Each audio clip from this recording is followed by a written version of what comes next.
आधार रेखा प्रतिष्ठान ठाणे आयोजित अरविंद स्मृती आधार संवादमाला 2024 वर्ष तिसरे पुष्प दुसरेमध्ये उपस्थित सर्व कर्कयोद्ध्यांचे सर्वायव्हर्स, त्यांचे नातेवाईक, आधार रेखा प्रतिष्ठानचे विश्वस्त, कॅन्सर सपोर्टर्स, कार्यकर्ते, हितचिंतक आणि सर्व प्रेक्षकांचे मी नचिकेत करंदीकर आधार रेखा प्रतिष्ठानतर्फे स्वागत करतो.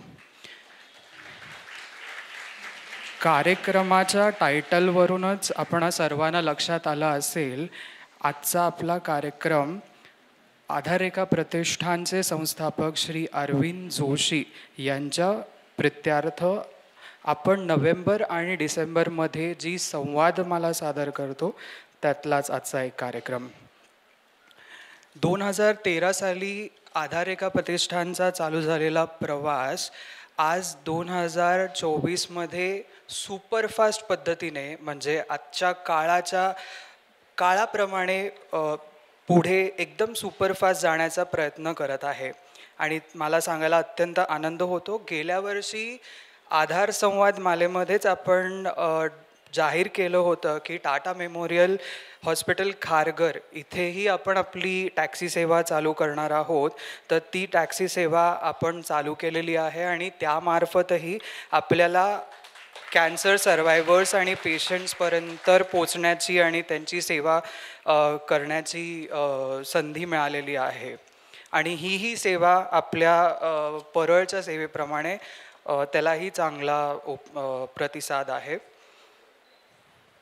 आपल्या हिंदू संस्कृतीप्रमाणे आपण कार्यक्रमाची सुरुवात करत आहोत, ती म्हणजे एक वेगळ्या पद्धतीने.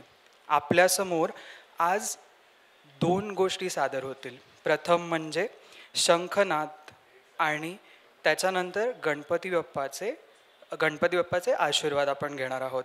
प्रथम मी श्री मुकुंद गाडगीळ यांना विनंती करतो की त्यांनी शंखनादाने कार्यक्रमाची सुरुवात करण्यासाठी व्यासपीठावर यावे. त्यानंतर आपल्यासमोर कस्तुरी परांजपे या श्री गणेश वंदना सादर करतील.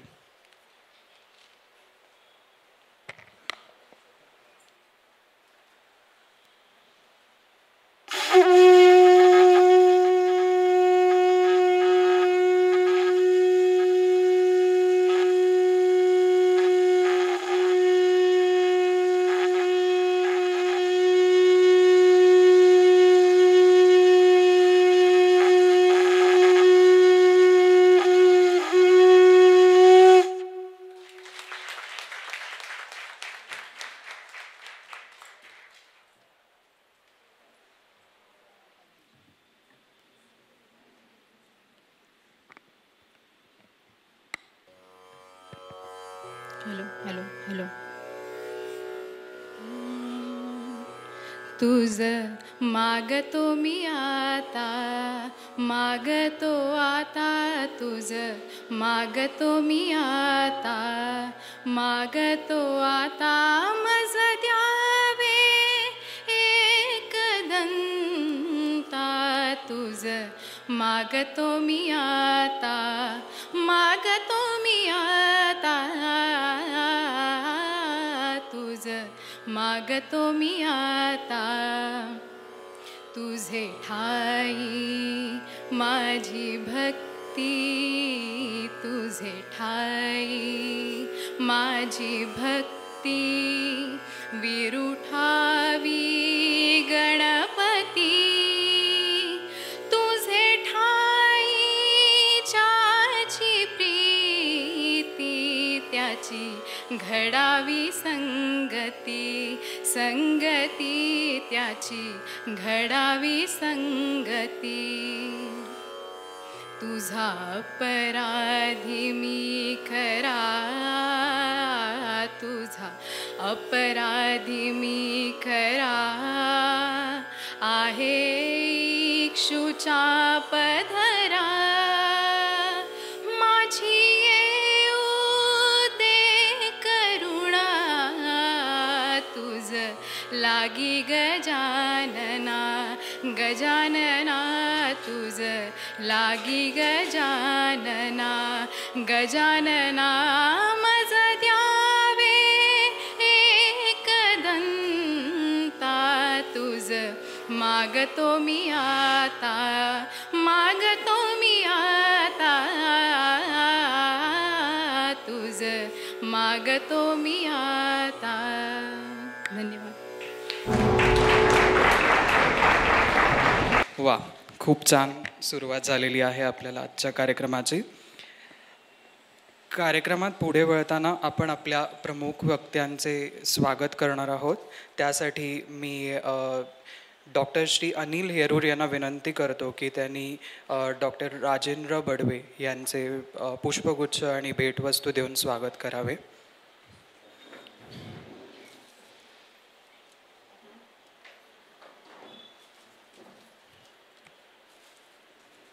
जोरदार टाळ्या होऊन जातात.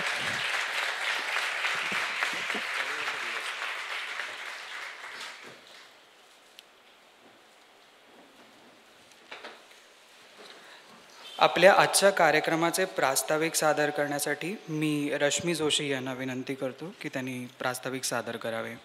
आज आपल्याकडे आलेले पाहुणे डॉक्टर राजेंद्र बडवे सर, आपले विश्वस्त डॉक्टर अनिल हेरूर सर, आपले सिनियर कमिटी मेंबर श्रीयुत अनिल हरोलीकर सर, अध्यक्ष आधार रेखा प्रतिष्ठानचे अध्यक्ष CA नितीन गोखले यांच्याबरोबरच आज इथे उपस्थित असलेल्या सगळ्यांचे मी आधार रेखा प्रतिष्ठानतर्फे आधार रेखा प्रतिष्ठानची सचिव या नात्याने रश्मी अरविंद जोशी आपल्या सगळ्यांचं स्वागत करते. आज आपले संस्थापक सचिव अरविंद जोशी यांना स्मृतिवंदना देण्यासाठी हा आधार संवादमालेचा कार्यक्रम आपण आयोजित केलेला आहे. आधार रेखा हे अरविंद जोशी यांचं एक स्वप्न होतं, पण स्वप्न नुसती बघून उपयोगाचं नसतं, तर ती पूर्ण करण्यासाठी कितीतरी कष्ट घ्यायला लागतात, धडपड करायला लागते, धावपळ करायला लागते. हे सर्व तर त्यांनी केलंच, पण त्याबरोबरच त्यांच्याकडे एक टाईम लिमिट होती आणि त्यामुळे दिलेल्या वेळामध्ये, मिळालेल्या वेळामध्ये जास्तीत जास्त काम करायचं आणि आधार रेखा प्रतिष्ठानला एक स्वरूप प्राप्त करून द्यायचं, यासाठी अरविंद जोशी अगदी शेवटपर्यंत कार्यान्वित होते. त्यांच्या स्वप्नात एक आधार रेखा प्रतिष्ठानची भव्य वास्तू यायची की जिथे ते म्हणायचे मी त्याच्या दारात उभं आहे आणि सगळ्या कर्कयोद्ध्यांना आपण तिथे जे काय त्यांना आवश्यक आहे त्या सर्व त्यांच्या गरजा म्हणता येणार नाही, पण त्यांना जे मानसिक आधार हवा आहे, आर्थिक आधार हवा आहे किंवा अजून काही कुठल्याही दृष्टीने आपण मदत करू शकू ते सर्व आपण तिथे त्या केंद्रात देऊ शकतो आहे, अशा वास्तूमध्ये मी उभा आहे असं स्वप्न पाहिलं असं ते मला सांगायचे. आणि आज आपलं जे आधार रेखाचं काम आता हळूहळू उभं राहत आहे त्यातनं हे स्वप्न हळूहळू पूर्ण होत आहे असं म्हणायला हरकत नाही. अरविंद जोशी यांनी चालू केलेलं काम त्यांच्यानंतर ते पूर्णत्वाला नेण्याचं आमचे प्रयत्न आहेत आणि अर्थात आमच्याबरोबर अनेक जणं आज इथे आधार रेखा प्रतिष्ठानसाठी काम करत आहेत. कार्यक्रमाची सुरुवात जी आत्ता झाली ते आपले योगवर्गातले साधक श्रीयुत गाडगीळ यांच्या शंखनादाने झाले. हा योगवर्ग जो आहे तो ह्याच वास्तूमध्ये 3ऱ्या मजल्यावर घंटाळी मित्रमंडळातर्फे चालवण्यात येतो. हा योगवर्ग हा कर्करुग्णांसाठी आणि त्यांच्या नातेवाईकांसाठी किंवा जे कर्करोगातनं बाहेर आलेले आहेत, कर्कयोद्धे आहेत, त्यांच्यासाठी चालवला जातो. नुकताच लोणावळा येथे कैवल्यधाम जे योगाचं सेंटर आहे तिथे एक योगा इन कॅन्सर केअर या विषयावर इंटरनॅशनल कॉन्फरन्स झाली आणि त्यात आपल्या या योगवर्गावर एक फिल्म दाखवण्यात आली. या योगवर्गाला आधार रेखा प्रतिष्ठानतर्फे 2 कार्यकर्ते उपस्थित होते. त्या फिल्ममध्ये ह्या योगवर्गात येऊन या साधकांना काय फायदा झाला आता तुम्ही बघितलं की साध्या माणसाचं काम नाही, शंख वाजवायचं आणि आमचे गाडगीळ सर एवढ्या मोठ्या आव्हानाला तोंड देऊन आले आहेत आणि एवढा सुंदर त्यांनी शंखनाद केला आहे. हितेंद्र वैद्य म्हणून दुसरे एक साधक आहेत, त्यांचे तर पॅथॉलॉजी रिपोर्ट ते जसे योग वर्गाला रेग्युलर यायला लागले तसे सुधारले आणि याचा आपल्याकडे पुरावा आहे, प्रूफ आहे. आपली आधार रेखा प्रतिष्ठानतर्फे आपली आधार वाहिनी नावाची एक विनामोबदला सेवा कर्करुग्णांसाठी उपलब्ध आहे आणि ही करोना काळात चालू केलेली सेवा आहे. जानेवारी 2021पासून आम्ही कर्करुग्णांना ठाण्यापासून टाटाच्या हॉस्पिटल जे परळला आहे तिथपर्यंत घेऊन जातो आणि आत्ताच नचिकेतनी सांगितलं त्याप्रमाणे आता ही सेवा खारघरच्या टाटा हॉस्पिटलसाठी सुद्धा सुरू झालेली आहे. मला सांगायला आनंद वाटतो की आत्तापर्यंत 1500हून जास्त फेऱ्या या पेशंट्सना घेऊन झालेल्या आहेत. यासाठी जे टॅक्सी ड्रायव्हर आमच्याबरोबर काम करतात तेही अतिशय सेवाभावी आहेत आणि आपले अनेक पेशंट, उदाहरण द्यायचं झालं तर प्रज्ञा जी एकटी त्या टॅक्सीने जाते, टाटा हॉस्पिटलमध्ये उपचार घेते आणि परत येते, एवढा तिचा विश्वास त्या डॉक्टर काकांवर आहे. अजून एखादं उदाहरण द्यायचं झालं तर सुमितसारखा मुलगा ज्याला 2 जणांच्या सपोर्टशिवाय चालताही येत नाही, असा सुमित आपल्या त्या ड्रायव्हर काकांबरोबर अर्थात त्यांच्या घरचा एक जण असा त्या टॅक्सीने जातो आणि उपचार घेतो. यावर्षी जानेवारी महिन्यापासून इनर व्हीलच्या मदतीने त्यांनी उपलब्ध करून दिलेल्या जागेमध्ये आपण एक आधार कर्करुग्ण मित्र केंद्र सुरू केलं आहे. ह्या केंद्रामध्ये पेशंट, त्यांचे कुटुंबीय किंवा समाजातला कोणी माणूस आमच्याकडे येऊन त्याच्या मनात असलेले प्रश्न विचारू शकतो. त्याला जी आवश्यक आहे अशी माहिती तो घेऊ शकतो. त्याला औषधं कुठे मिळतील, मी पॅथॉलॉजी टेस्ट कुठे करू, सेकंड ओपिनियनला जाऊ का, ह्याची फक्त आम्ही माहिती तिथे पुरवतो. आणि तिथे कार्यकर्त्यांबरोबर सांगायला मला आनंद वाटतो की डॉक्टरसुद्धा उपस्थित असतात. तर असं हे केंद्र आपण तिथे चालवतो. या केंद्रामध्ये कर्करुग्णांना सर्वात जास्त आवश्यकता असते ती आर्थिक मदतीची. तर आर्थिक मदतीसाठी अर्जही आपण त्या केंद्रामध्ये स्वीकारतो, जेणेकरून आधार रेखा प्रतिष्ठानतर्फे त्यांना आर्थिक मदत करता येईल. आणि याशिवाय ज्या अनेक सेवाभावी संस्था आहेत त्यांच्याकडे अर्ज कसा करावा इथपासून सुरुवात असते, तर त्याच्यासाठी पण आपण मदत त्यांना तिथे करतो. आता वळूया आपण आपल्या आधार मैत्र या उपक्रमाकडे. अर्थात हा जो उपक्रम आहे हा कॅन्सर सर्व्हायव्हर्ससाठी असलेला स्वमदत गट आहे आणि याचं वर्णन अगदी थोडक्यात करायचं झालं तर आधार मैत्र उसके तो क्या कहने असं म्हणता येईल. अनेक विविध छंद इथे जोपासले जातात. क्विलिंग आहे, मणिकाम आहे, पेपरच्या वस्तू आहेत. अगदी यावर्षी मला सांगायला आनंद वाटतो की दरवर्षी आम्ही रोज डे साजरा करतो आणि या रोज डेमध्ये जी गुलाबाची फुलं देतो ती फुलंसुद्धा यावर्षी आम्ही आधार मैत्रमध्ये बनवलेली होती आणि अतिशय सुंदर सुबक अशी ही फुलं झाली होती. इथे आम्ही येतो, गप्पा मारतो, अनेक बाहेरच्या पाहुण्यांनाही निमंत्रित करतो, त्यांच्याबरोबर संवाद साधतो. आम्ही बाहेर जेवायला जातो, सहलीला जातो. यावर्षी आम्ही आमच्या म्हणजे कर्करोगाने घातलेल्या सगळ्या नियम आणि अटी बाजूला ठेवून नियम आणि अटी लागू आहेत हे नाटकसुद्धा पाहायला एकत्र गेलो होतो. इथेच एक पथनाट्य जन्माला आलं. आधार मैत्रच्या कार्यक्रमामध्ये जे कर्कयोद्धे येतात त्यांच्यापैकी अनुराधा मेहेंदळे यांनी हे पथनाट्य लिहिलं आणि ह्या पथनाट्यामध्ये समाजामध्ये जागरूकता कशी निर्माण होईल कॅन्सरबद्दल आणि जे अनेक गैरसमज आहेत त्यातले काहीतरी दूर करता येतील या दृष्टीने हे पथनाट्य लिहिलं आहे. हे लिहिलं आहे एका कर्कयोद्ध्या अनुराधा मेहेंदळेंनी आणि त्या पथनाट्यात जे काम करतात ते सुद्धा सगळे कर्कयोद्धे आहेत. आज आपल्या वेळेच्या बंधनामुळे आपण इथे ते सादर करू शकलो नाही, पण आधार रेखाच्या कार्यक्रमात तुम्हाला नक्कीच ते बघायला मिळेल, तुम्ही पाहिलं सुद्धा असेल.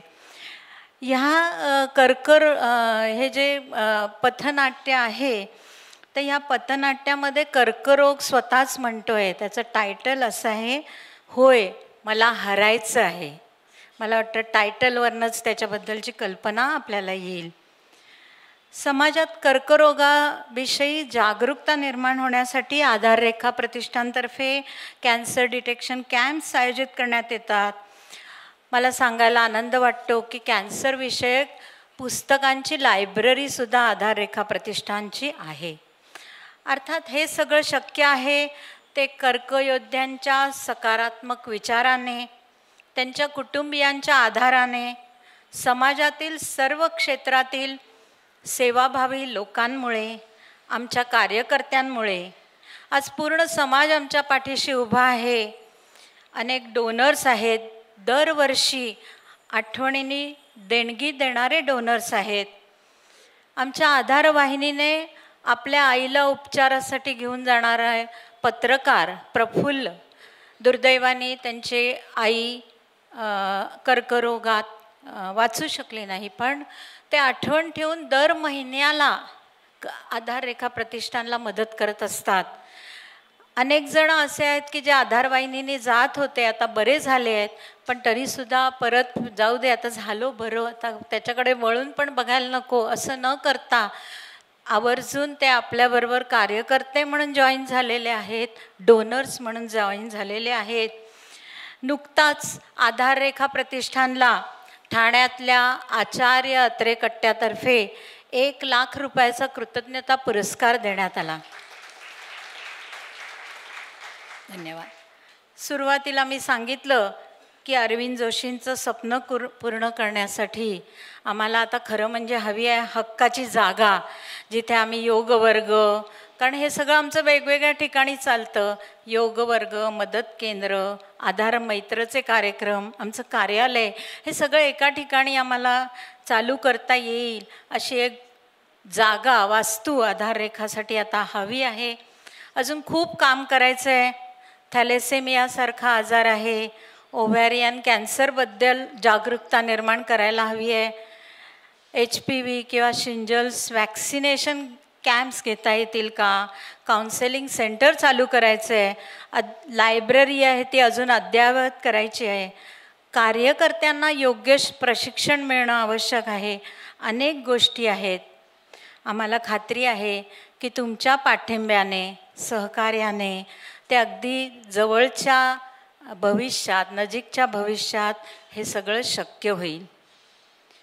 या आमच्या आत्तापर्यंतच्या यात्रेमध्ये अरविंद जोशींसारखे अनेक जण आमचा हात सोडून पुढे निघून गेले, पण मी त्यांना आज अभिवादन करते आणि त्यांचं कार्य पुढे चालू ठेवू अशी ग्वाही देते. इथेच थांबते.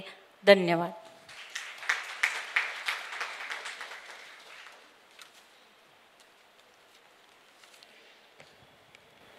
धन्यवाद रश्मी मॅम.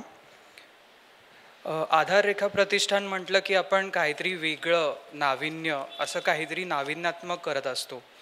त्यामध्ये आपण आपल्या सगळ्या अटॅच मेंबर्सना एंगेजमेंट म्हणून आधार मैत्रमध्ये सगळ्यांना भेटतोच, पण वेगवेगळे कार्यक्रमही आणि उपक्रमही करत असतो. यावर्षी आणि गेल्या वर्षी आपण वेगवेगळ्या स्पर्धा घेतल्या. त्यातली एक स्पर्धा होती न्यूट्रिशन बेस्ड पदार्थ स्पर्धा. त्याच्यानंतर आपण घोषवाक्य स्पर्धा घेतली. आत्ताच दिवाळी सजावट स्पर्धा ही आपण घेतली, ज्याचे आपण पारितोषिक वितरण मागच्या संवादमालेच्या पहिल्या पुष्पात केले. आणि आपण अजून एक स्पर्धा घेतली होती, ती म्हणजे निबंध लेखन. निबंध लेखनाचे पारितोषिक वितरण आता आपण करणार आहोत. हे निबंध लेखन जी पारितोषिक आपली जी स्पर्धा होती त्यामध्ये आपल्याला भरपूर छान प्रतिसाद मिळाला. नेहमीप्रमाणेच भरपूर एंट्रीज आल्या होत्या आणि त्याचे परीक्षण जे आपल्यासाठी केले होते ते शेजवलकर सरांनी केले होते. त्यांचंही मी नाव इथे घेऊ इच्छितो. आपण आता पारितोषिक वितरणाकडे वळूया. या स्पर्धेचा 3य पुरस्कार मिळत आहे रत्नमाला डहाके मॅडम ह्यांना मी व्यासपीठावर येण्याची विनंती करतो. जोरदार टाळ्या होऊ देत. आपल्या सगळ्या एंट्रीज ज्या होत्या त्या सगळ्या कॅन्सर सर्वायव्हर्सच्या होत्या. आजपर्यंत आलेल्या सगळ्या 15हून अधिक एंट्रीज आपल्याला मिळालेल्या होत्या.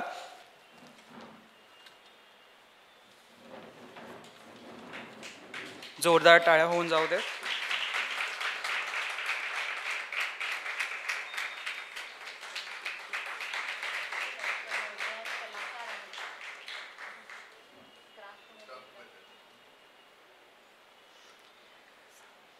आपल्या स्पर्धेचा विषय होता सेकंड इनिंग्स, अर्थात कॅन्सर उपचारानंतरचे जीवन. याच स्पर्धेत दुसरे पारितोषिक ज्यांना मिळालेले आहे त्या म्हणजे तिसरे पारितोषिक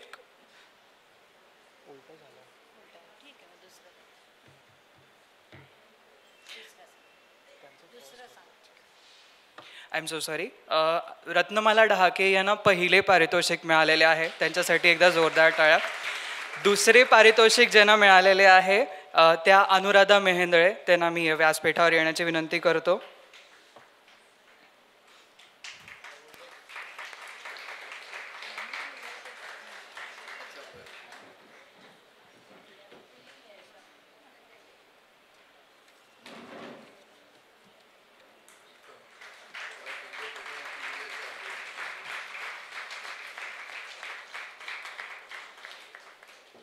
आणि तिसरे पारितोषिक जे आहे ते विभागून देण्यात येत आहे. त्यातलं पहिलं नाव आहे सरोज भंडारी. सरोज भंडारींना मी व्यासपीठावर येण्याची विनंती करतो. जोरदार टाळ्या होऊन जातात त्यांच्यासाठी सुद्धा.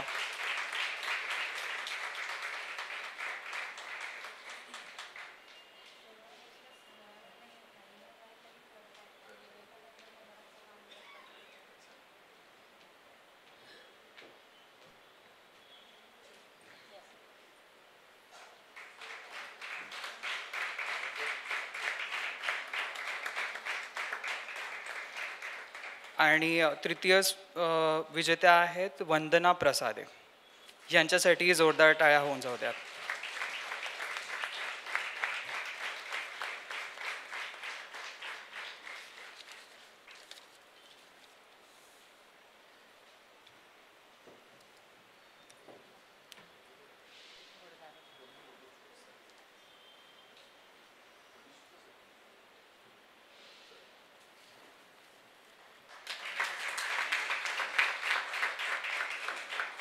धन्यवाद सर.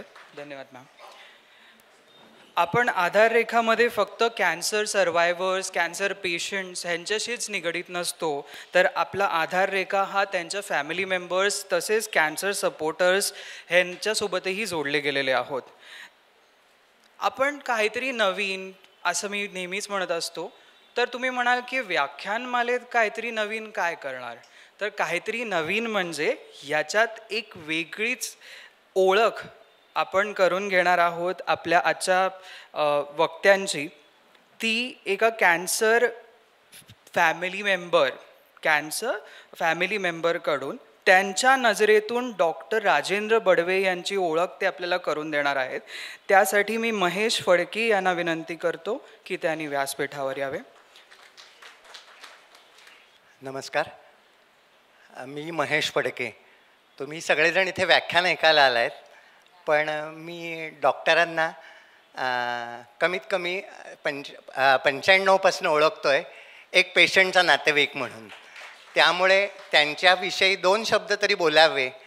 आणि माझ्या मिसेसनी, मग डायरेक्ट पेशंटनी त्यांच्याविषयी 2 ओळी लिहिल्या आहेत, त्या नक्की आज ऐकवाव्या. मग डॉक्टरांची महती नक्की तुमच्यापर्यंत पोहोचेल. त्यांना पद्मश्री वगैरे अनेक किताब मिळालेत, पण एका पेशंटला काय वाटतं, त्याचं मनोगत नेमकं काय, ते फक्त मी 2 ओळीत सांगणार आहे. 95 साली जेव्हा माझ्या मिसेसला कॅन्सर डिटेक्ट झाला तेव्हा आम्ही टाटात जायला घाबरत होतो. पण जेव्हा डॉक्टरांना प्रथम भेटलो तेव्हा आमचा आनंद द्विगुणित झाला की अरे कॅन्सर झाल्या हरकत नाही, पण एवढा मोठा डॉक्टर आपल्याला मिळाला आहे. आणि भीती कुठच्या कुठे पळून गेली. म्हणजे तुम्हाला विश्वास बसणार नाही, पण आम्ही एकदम रिलॅक्स झालो डॉक्टरांना पहिल्यांदा भेटलो. आणि असे खूप प्रसंग आहेत. आता 27 वर्ष ट्रीटमेंट घेतल्यामुळे अनेक प्रसंग आहेत, ते सगळे काही मी इथे सांगणार नाही. पण एक दोन प्रसंग सांगण्यासारखे आहेत. म्हणजे की डॉक्टर इतके व्यस्त असत, नरेंद्र मोदींबरोबर त्यांची अनेकदा मीटिंग असे वगैरे, तरी पण ते पेशंटच्या ट्रीटमेंटला किती महत्त्व द्यायचे याचा अनुभव आम्हाला आला. आणि दुसरं वैयक्तिक जीवनात त्यांच्या आईचं निधन झालं, त्या दिवशीच नेमका माझ्या मिसेसनी फोन केला, तरी पण त्यांनी ते ऐकून घेतलं की काय पेशंटचा प्रॉब्लेम आहे तो हा आधी. तर म्हणजे आम्हाला ते नंतर गोष्ट कळली, पण म्हणजे इतका माणूस हा की तळमळीने पेशंटकडे पाहण्याची जी वृत्ती होती ना, त्याला तोड नाही. म्हणजे मी काही आणखीन जास्त बोलू शकत नाही. आणि या कवितेत आणखीन डॉक्टरांचं मोठेपण आहे, त्या सगळ्या त्याच्यामागे त्यांच्या मिसेस पण तितक्याच भरभक्कम पाठिंबा असल्यामुळे झाला आहे. त्यांच्याविषयी 2 ओळी आहेत. नमस्कार, मी वाचून दाखवतो. सुहास्य वदने करता चौकशी, कशा आहात विचारोनी, शब्द तुमचे येता कानी, भ्रांती भीती जाते निघोनी, अडचण घेता समजोनी, तत्परती कृती नेहमी, दिलासा आम्हा जाई देऊनी, पर्वतासम आमचे संकट, क्षणात त्याची होई राई. मोदीजींच्या भेटीचा तुमचा दिन, खास महत्त्व आणि व्यस्त, त्याही आधी माझ्या समस्येचे केले निराकरण, मनात व्यापून राहिले तुमचे मोठेपण. माय तुमची झाली स्वर्गवासी, कल्पना नव्हती मला त्याची, फोन उचलला माझा त्याही दिवशी, ऐसे अनेक दाखले मम मानसी. यशस्विता आणि नावलौकिका, त्यामागे मृदुलाताईंच्याही अनेक भूमिका. स्नुषा अर्धांगिनी अनमाता, गृहमंत्री पदी विराजता. देव्हाऱ्यात शेवटचं कडवं जे आहे ते माझ्या मिसेस असंच म्हणायची की मला लिटरली डॉक्टर बडवे माझ्यासाठी देव किती आहेत. म्हणून शेवटच्या ओळी, देव्हाऱ्यात देव रोज पूजितो, तुमच्या रूपे तो आम्हा भेटतो, कर्मयोगाचे तुमचे आचरण, त्याला माझे सदैव वंदन.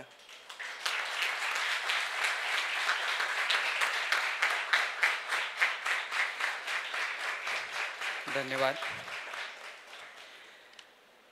डॉक्टर राजेंद्र बडवे यांच्याकडून प्रेरणा घेतलेले ठाण्यामधील प्रसिद्ध असलेले ऑन्कोसर्जन, आपल्या आधाररेखा प्रतिष्ठानचे विश्वस्त डॉक्टर अनिल येरूर यांना मी विनंती करतो की त्यांनी त्यांचे मनोगत व्यक्त करावे.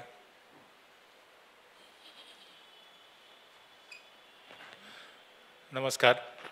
आज आपल्याला लाभलेले आमचे रोल मॉडेल आणि आमचे गुरु पद्मश्री डॉक्टर राजेंद्र बडवे.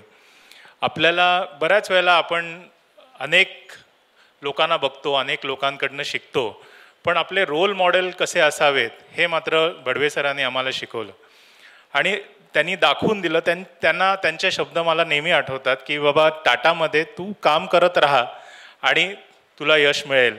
आणि त्या धीरानेच आम्ही केलं.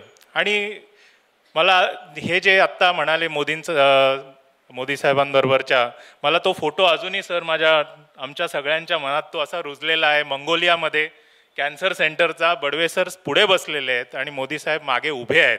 आणि that made us so proud की डॉक्टर ह्या फ्रॅटर्निटीला, टीचर ह्याला ह्या पदाला पोचून नेणारे. And you are really a role model to all of us. And रश्मिताईंचं थँक्यू, कारण तुम्ही त्यांना इथे घेऊन आलात परसिस्टंटली.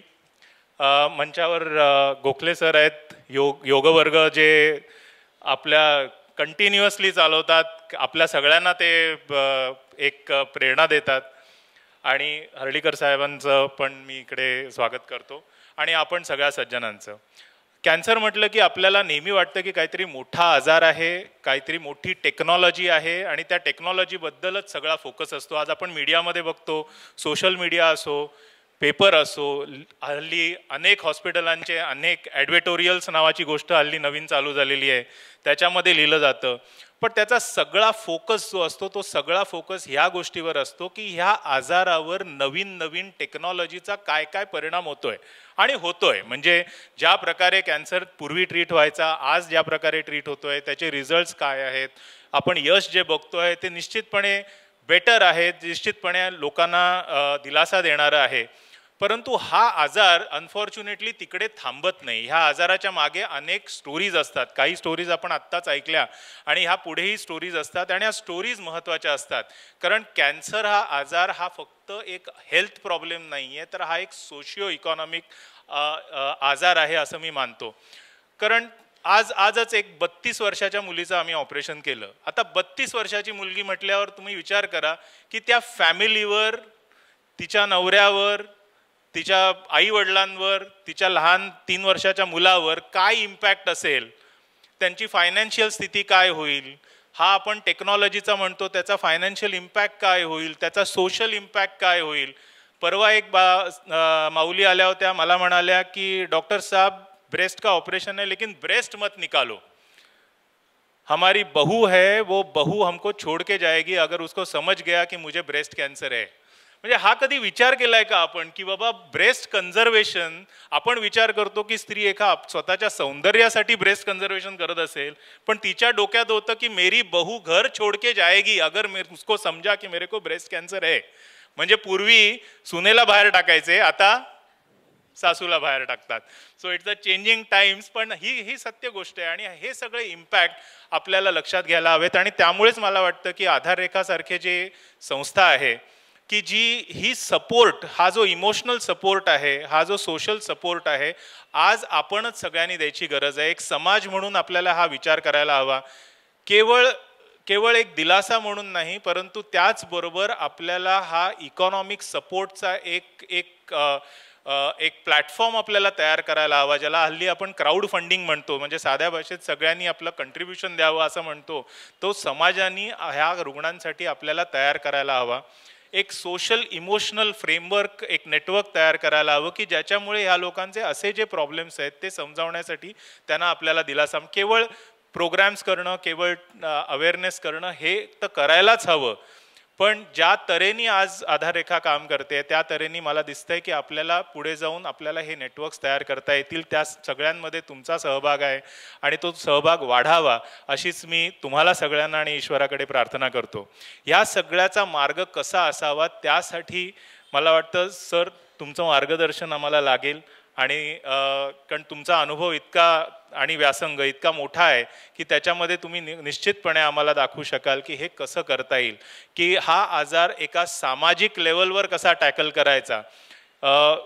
हेल्थ लेवलवर म्हणा किंवा एक छोट्या लेवलवर आपल्याला करता येतं किंवा जे काही ट्रीटमेंट मेथड्स असतात ते शिकता येतात, पण समाजाला कसं आपल्याला ह्याच्याकडे बघायला शिकवावं आणि ह्याच्यामधनं समाजासाठी एक त्या रुग्णांसाठी एक सामाजिक फ्रेमवर्क कसं तयार करावं यासाठी आपल्याला सगळ्यांना विचार करायला हवा. आणि त्यासाठी अतिशय योग्य माणूस या व्याख्यानमालेसाठी आपल्याला रश्मिताईंनी उपलब्ध करून दिला आहे, त्याबद्दल त्यांचे धन्यवाद.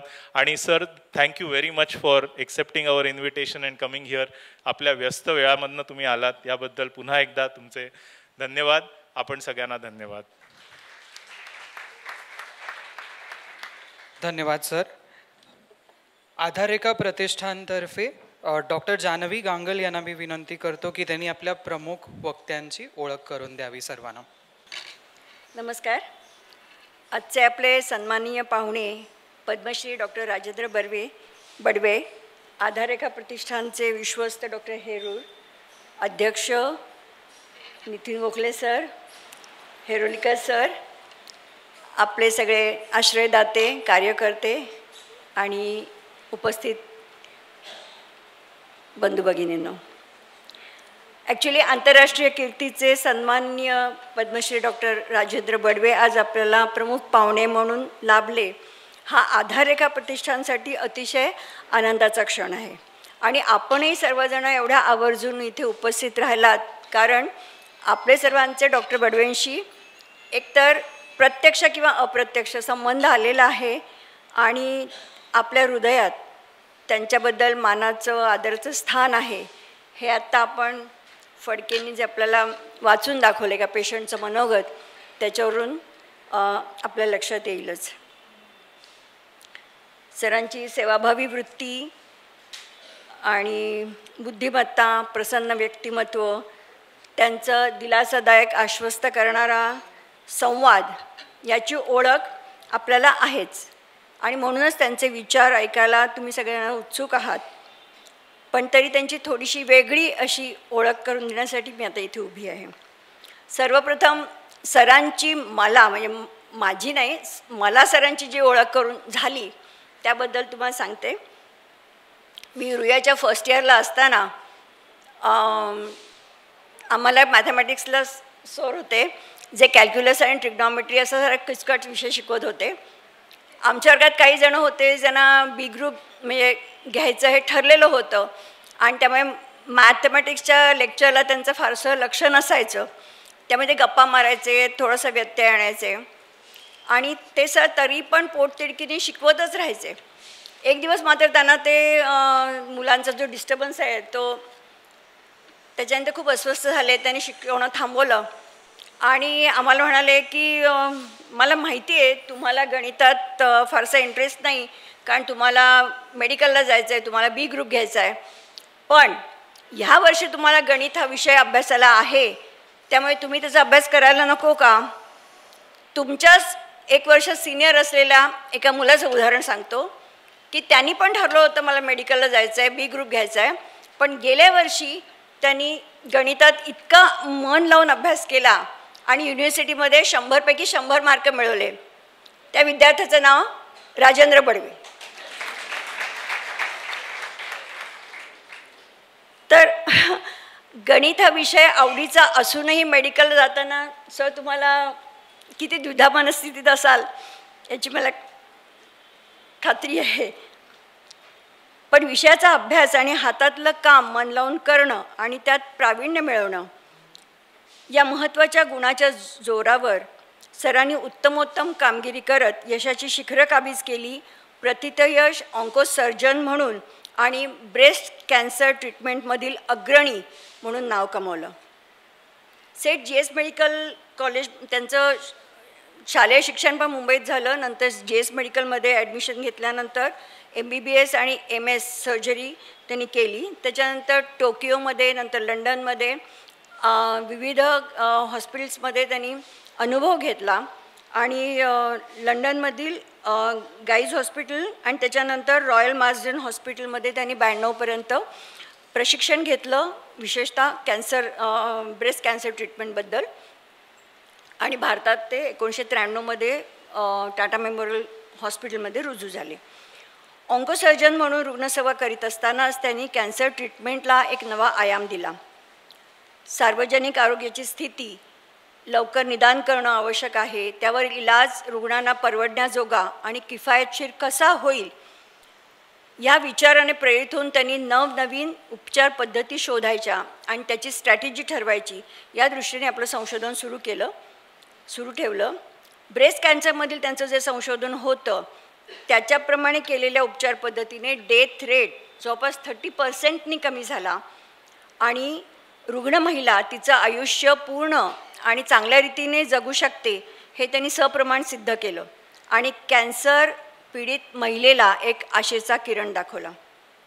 त्यानंतर 2008 साली TMCचं संचालक म्हणून त्यांनी पदभार स्वीकारल्यानंतर अशा संशोधनाला चालना दिली. त्याचबरोबर फॅकल्टी मेंबर्सना संशोधनासाठी उद्युक्त करून पोस्ट डॉक्टरल प्रोग्राम्स सुरू केले.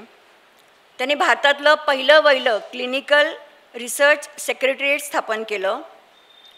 TMCमध्ये मल्टीसेंट्रिक क्लिनिकल ट्रायल्सचं केंद्र सुरू केलं आणि जागतिक जे संशोधन चालू आहे त्याच्यात आपला सहभाग वाढवला.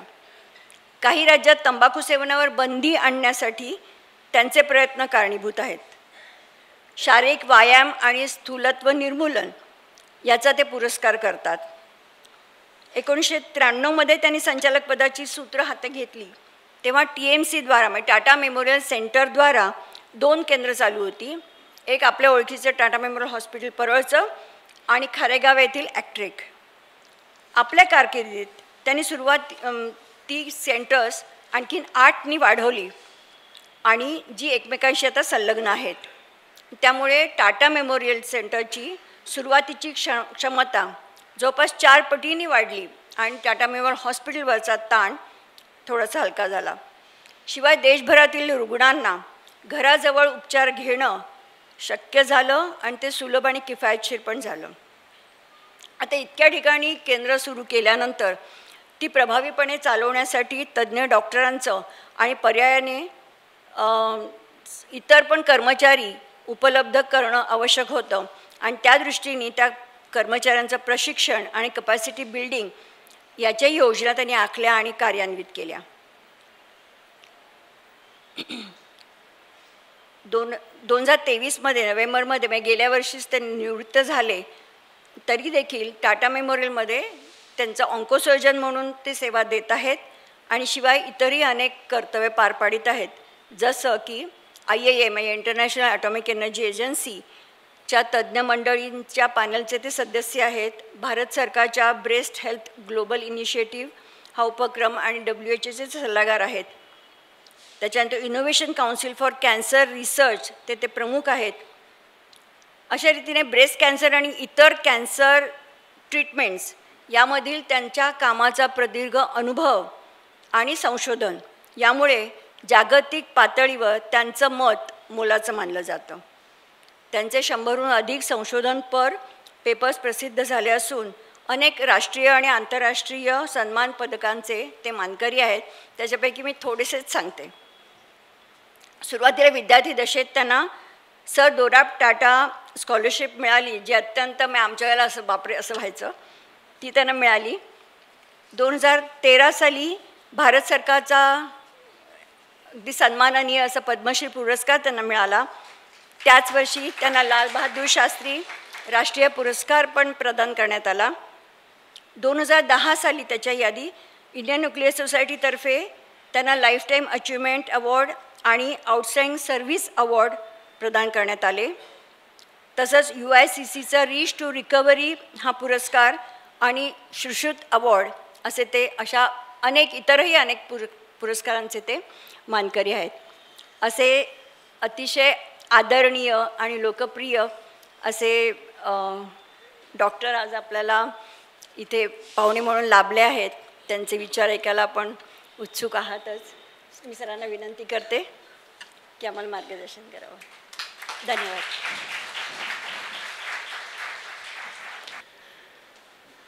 मी माझं भाषण सुरू करायच्या आधी एक गोष्ट जरूर सांगू इच्छितो की रोहिणी फडकेंच्या हातची खोबऱ्याची वडी मी आत्तापर्यंत कधीही कुठेही खाल्लेली नाही आहे. एकच वडी मला त्याच्या आधी आठवत होती, ती माझ्या आईने बनवलेली. आणि अगदी लहान असताना खोबरं म्हणणं तर थोडं कठीण असायचं, तेव्हा मी त्याला गोबई म्हणायचो. तेव्हापासूनची गोबईची वडी अजूनही माझ्या अगदी जिभेवर आहे. Thank you so much. Aadharrekha Pratishthan आणि अरविंद स्मृतिमाला त्याचे विश्वस्त आणि डॉक्टर हेरूर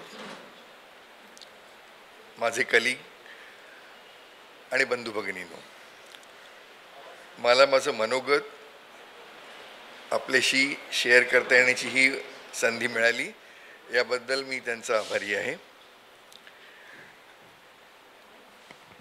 मी कर्करोगाबद्दल काहीही बोलायच्या आधी 2 गोष्टी सांगू इच्छितो. एक म्हणजे सांगितलेलंच आहे की मला गणितामध्ये चांगले मार्क मिळायचे, तेव्हा गणितामध्ये अतोनात इंटरेस्ट. तेव्हा माझ्या बोलण्यामध्ये आकडेवारी आणि आशावाद या 2 गोष्टीची भरपूर चंगळ होणार आहे. कर्करोग म्हटला की 3 गोष्टी एकत्र येतात. एक म्हणजे कर्करुग्ण, ज्याला रोग झालेला आहे तो किंवा ती व्यक्ती, डॉक्टर आणि त्या व्यक्तीची काळजी घेणारं कुटुंब, या 3 गोष्टी एकत्र येतात. आणि चांगली ट्रीटमेंट मिळणं, त्याबद्दल ती ट्रीटमेंट चालू असताना त्याच्याबद्दल कम्फर्टेबल असणं, काळजी कमीत कमी ठेवून तो जो काळ आहे तो घालवायचा. ह्याच्यामध्ये एकच गोष्ट महत्त्वाची असते की आपली रिॲक्शन काय आहे, आपली प्रतिक्रिया काय, काहीतरी आपल्या समोर आलेलं आहे त्याच्यावर आपली प्रतिक्रिया काय आहे, हे सगळ्या गोष्टीचं सगळ्यात महत्त्वाचं. आणि मग ती गोम आहे की ज्यामुळे आपण हे म्हणजे हा प्रवास किती इझिली करू शकतो हे त्या एकाच गोष्टीमुळे डिसाईड होतं. आणि जितक्या लोकांशी मी बोलतो, पेशंटशी बोलताना डायग्नोसिस सांगितलं, हे सगळं झालं की सगळ्यात महत्त्वाची गोष्ट असते ती की मला का झाला. हा प्रश्न प्रत्येकाला सतावतो आणि तो कधी कधी प्रोलॉंग सतावतो. म्हणजे कधी कधी मला वर्षभरानंतर सुद्धा पेशंट विचारतो की हे मला का झालं, काही गरज होती का, मी काही पाप केलं होतं का, आधी कितीतरी गोष्टी त्याच्या मागे लागतात. मग परंतु एक गोष्ट थांबून आपण जर विचार केला की समोर संकट आलंय, त्याला आपण तोंड देणार आहोत, परंतु मनात विचार असा आहे की हे मलाच का. त्याच्या आधी, हे व्हायच्या आधी आयुष्यात कितीतरी चांगल्या गोष्टी झालेल्या असतात, एक्सपेक्टेशनपेक्षाही जास्त गोष्टी झालेल्या असतात.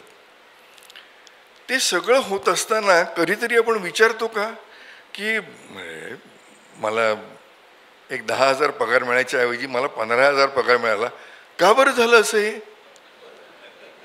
हा प्रश्न कधीच येत नाही मनामध्ये. तेव्हा वाटतं मी इतका छान आणि इतकं सुंदर काम करतो तेव्हा मला ते आय डिझर्व इट, मला ते मिळायलाच पाहिजे ते. तेव्हा जी पॉझिटिव्ह गोष्टी आहे, क्रेडिट ते माझं, आणि डेबिट का आलं माझ्याकडे ते देवाला विचारू आपण. तेव्हा ह्या दोन्ही गोष्टी जर आपण इक्विपॉईसने जर फेस केल्या की इथे जर कारण असताना आपण विचारतो प्रश्न की का झालं, तिथे जर विचारणं तिथे पण करतो का, आणि करत नसतो तर 2 मिनटं हा प्रश्न सोडून द्या, कारण त्याचं उत्तर नाही आहे आपल्याकडे. ट्रीटमेंट कशी व्हायची ह्याच्याबद्दल आपण विचार करायला पाहिजे की पॉझिटिव्ह थिंकिंग कसं असावं आणि कितपत असावं. चिन्मयानंदांनी एकदा ॲक्सेप्ट करणं काहीतरी समोर, ह्याच्याबद्दल एक छान उदाहरण दिलं होतं की नॉर्मली ॲक्सेप्टन्सला का त्रास होतो की आपण एक रस्ता क्रॉस करतोय आणि रस्ता क्रॉस करताना पलीकडे जाऊन मला एक बस पकडायची आहे. मी रस्ता क्रॉस करेन, बस मिळेल, सगळं ठीकठाक. 1/3 चान्स आहे, 33% चान्स आहे की हे असं होईल. 33% चान्स आहे की मी रस्ता क्रॉस करताना माझा एक मित्र गाडीत मिळतो, अरे तिकडे चाललायस का, चल माझ्याबरोबर. म्हणजे ते 33%पेक्षाही जास्त चांगलं. 66% चान्सेस आहेत की आपल्याला पाहिजे तसंच होणार आहे. 33% चान्सेस आहे की तो निळा सिग्नल, हिरवा सिग्नल लाल झाला, क्रॉस करता नाही आलं आणि बस आपल्यासमोर निघून गेली. हे जे आहे की नॉर्मली 66% चान्सेस आहेत की सगळं तुम्हाला पाहिजे तसंच होणार, 33% चान्सेस आहेत की ते होणार नाही. मग आपण कोणत्या तरी स्पेशालिटीमध्ये जातो, तुम्ही चार्टर्ड अकाउंटंट असाल, मग हजारो गोष्टींची माहिती असते, 3512 काय, 80DD काय, हजारो आर्टिकल्स माहिती असतं की ज्यामुळे पैसे आणि टॅक्स वाचवता येईल. स्पेशलायझेशन आहे त्याच्यामध्ये. ते स्पेशलायझेशन असेल तर हा जो 33% चान्स आहे लॉसचा, तो तुम्ही त्याच गोष्टीचा व्यासंग करून 66%वरनं ते 90-95% नेऊ शकता. आणि तुम्ही एखाद्याचा व्यासंग घेतलात की त्याच्यामध्येच असता, जवळजवळ 80-90% वेकफुल टाईम जेव्हा तुम्ही जागे असता तेव्हा त्याच गोष्टीचं काम करत असता. तेव्हा जर इतक्या वेळा कंटिन्युअसली तुम्हाला रिटर्न्स आर 90-95%, मग सडनली दिसलं की अरे 33% लॉस आहे, आता ॲक्सेप्ट करणं फार कठीण होतं. पण तुम्ही तुमच्या व्यासंगाच्या बाहेर गेलेले आहात हे समजून घेणं फार महत्त्वाचं आहे त्या गोष्टीबाबत.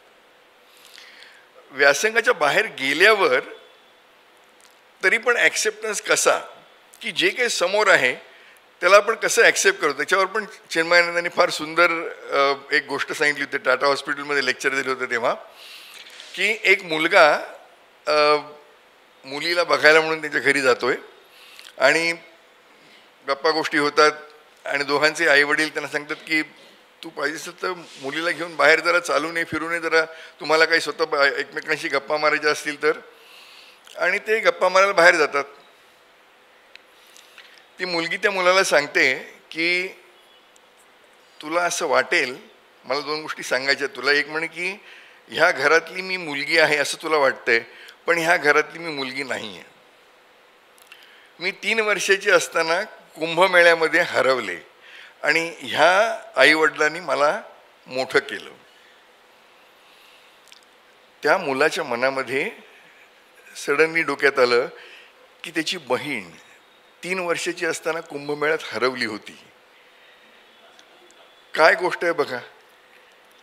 ज्या स्त्रीकडे तो बायको म्हणून बघत होता, 2 मिनिटांनी त्याला ही पॉसिबिलिटी पण मनात आली की अरे ही माझी बहीण असू शकते. ॲक्सेप्टन्स की ही पॉसिबिलिटी सुद्धा काही वाईट नाही आहे. माझी इतक्या वर्षाची हरवलेली बहीण जर मिळत असेल तर ही बायको नाही आहे माझी. काय बदललं आहे? काहीच बदललेलं नाही आहे. ॲक्सेप्टिंग की काहीतरी हे झालं, पण बघण्याची दृष्टी 180 डिग्रीमध्ये बदलू शकते. सो ॲक्सेप्टिंग समथिंग हे फार महत्त्वाचं आहे ह्या गोष्टीमध्ये. आणि ॲक्सेप्टन्ससाठी कुटुंबाची गरज असते. मला कोणाकोणाचा सपोर्ट आहे. इंग्लंडमध्ये काम करताना ब्रेस्ट युनिटमध्ये सर्जरी झाली की पेशंटला बघायला जाताना नेहमी एक 50 कार्ड असायची. ते दोऱ्या लावलेल्या असायच्या बेडच्या आजूबाजूला, त्याच्यावर गेटवेल सूनची 50 कार्ड. बोलायला एक माणूसही नाही. आणि ॲक्सेप्टिंग डायग्नोसिस ऑफ कॅन्सर हे फार भयानक काम होतं तिकडे. आणि मला प्रश्न पडायचा की हे का होतं असं. पहिल्या दिवशी जेव्हा मी तिकडे गेलो जॉईन होण्यासाठी, तेव्हा ॲडमिनिस्ट्रेशनने सांगितलं की बँकेत जा, एक अकाउंट उघडा. आणि बँकेत गेलो. अकाउंट उघडण्यासाठी त्यांनी एक पेपर दिला आणि त्या बाई ज्या होत्या काउंटरच्या पलीकडे, त्यांना एक्सपेक्टेड होतं की मी भरेन आणि देऊन टाकेन, म्हणजे अकाउंट उघडता येईल. मी सांगितलं मी पेपर घेऊन जायला लागलो. ते म्हणाले why don't you fill up this form and give it to me, I can open an account right now. आत्ताच मी अकाउंट काढते तुमचा. तर म्हणाले नाही, मला जॉईंट अकाउंट काढायचं आहे, बायको आहे घरी, तिच्या पतीच्या नावाने करायचं आहे. तर ती बाई आय कुड मेकआउट की तिच्या चेहरा जरा बदलला थोडासा. त्याने मला विचारलं की आर यू शुअर. म्हटलं हो आय एम शुअर. घरी गेलो, अकाउंट झालं सगळं, ते सांगितलं, परत घेऊन आलो. सकाळी परत आल्यावर जेव्हा फॉर्म दिला, परत तोच प्रश्न. म्हटलं why do you ask me this. Art you scared that your wife will run away with your money. 1 minute विचार करा की तोपर्यंत माझ्या मनामध्ये तुझे पैसे आणि माझे पैसे हे कधी मनातच आलं नव्हतं.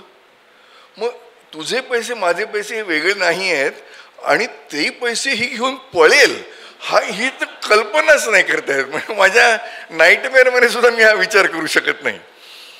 पण हा विचार एक कॉमन माणूस करू शकतो तिथे, कारण कुटुंब ही संस्था ढासळलेली आहे तिकडे. आपण फार चांगले आहोत, वेस्ट इज बेस्ट नाही, आपणच बेस्ट आहोत. आणि ह्याची मी भरपूर उदाहरणं आता तुम्हाला देणार आहे.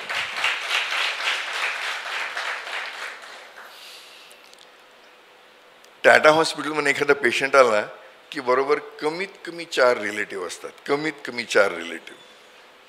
म्हणजे मदत इतकी असते की म्हणजे इट इज ॲक्च्युली अ कंटिन्युअम, की हे सगळं कुटुंब म्हणजे हे एकच असतं आणि प्रत्येकाला झालेलं दुःख सगळ्यांना कळत असतं. तेव्हा प्रत्येकाला काही काही नवीन नवीन सोल्युशन्स असतात. हे अलाहिदा की कधी कधी सोल्युशन्स वाजवीपेक्षा जास्त असतात. पण नवरा बायकोची काळजी करेल किंवा बायको नवऱ्याची काळजी करेल ह्याचं एक उत्तम उदाहरण म्हणजे एका स्त्रीला किमोथेरपी द्यायचं ठरवलं होतं आणि किमोथेरपी दिल्यानंतर हा नेहमीचा प्रश्न की केस जाणार तर घेऊ का नको, केस जातील तर काय करायचं. म्हटलं तुम्ही 2 मिनटं विचार करा, परत या 5 मिनिटांनी. परत 5 मिनिटांनी दोघंही परत आले, नवरा बायको. आणि ती बाई म्हणाली हो काय हरकतच नाही, काय प्रॉब्लेमच नाही, मी घेईन. म्हटलं काय एकदम 2 मिनिटात इतका बदल कसा झाला. नाही म्हणे ह्यानी माझ्या लग्नातला फोटो दाखवला आणि सांगितलं की मला केवढे केस होते तेव्हा, आता बघितलंस तर एकही नाही आहे, तरी पण प्रेम करतेसच ना तू. म्हटलं तुझे गेले केस तर काय फरक पडतो मला त्याच्यामध्ये. ही गोष्ट इंग्लंड अमेरिकेत होणार नाही, आपल्याकडे होते अजून. तेव्हा कर्करोगाकडे वळूया जरा. भारतामध्ये कर्करोग हा कमी आहे. काही आकडेवारी सांगायची झाली तर भारतातल्या शहरांमध्ये दर 1 लाख माणसांमागे 100 माणसांना दरवर्षी कॅन्सर होतो. लक्षात घ्या, 1 लाख माणसांमागे 100 माणसांना दरवर्षी कॅन्सर होतो. हा नंबर आपण जर सांगलीला गेलो, वाराणसीला गेलो, म्हणजे मिड साईज टाउन, तर हा 100 नंबर 70 होईल. तिकडनं आपण खेडेगावात गेलो तर हा 70 नंबर 45 होईल.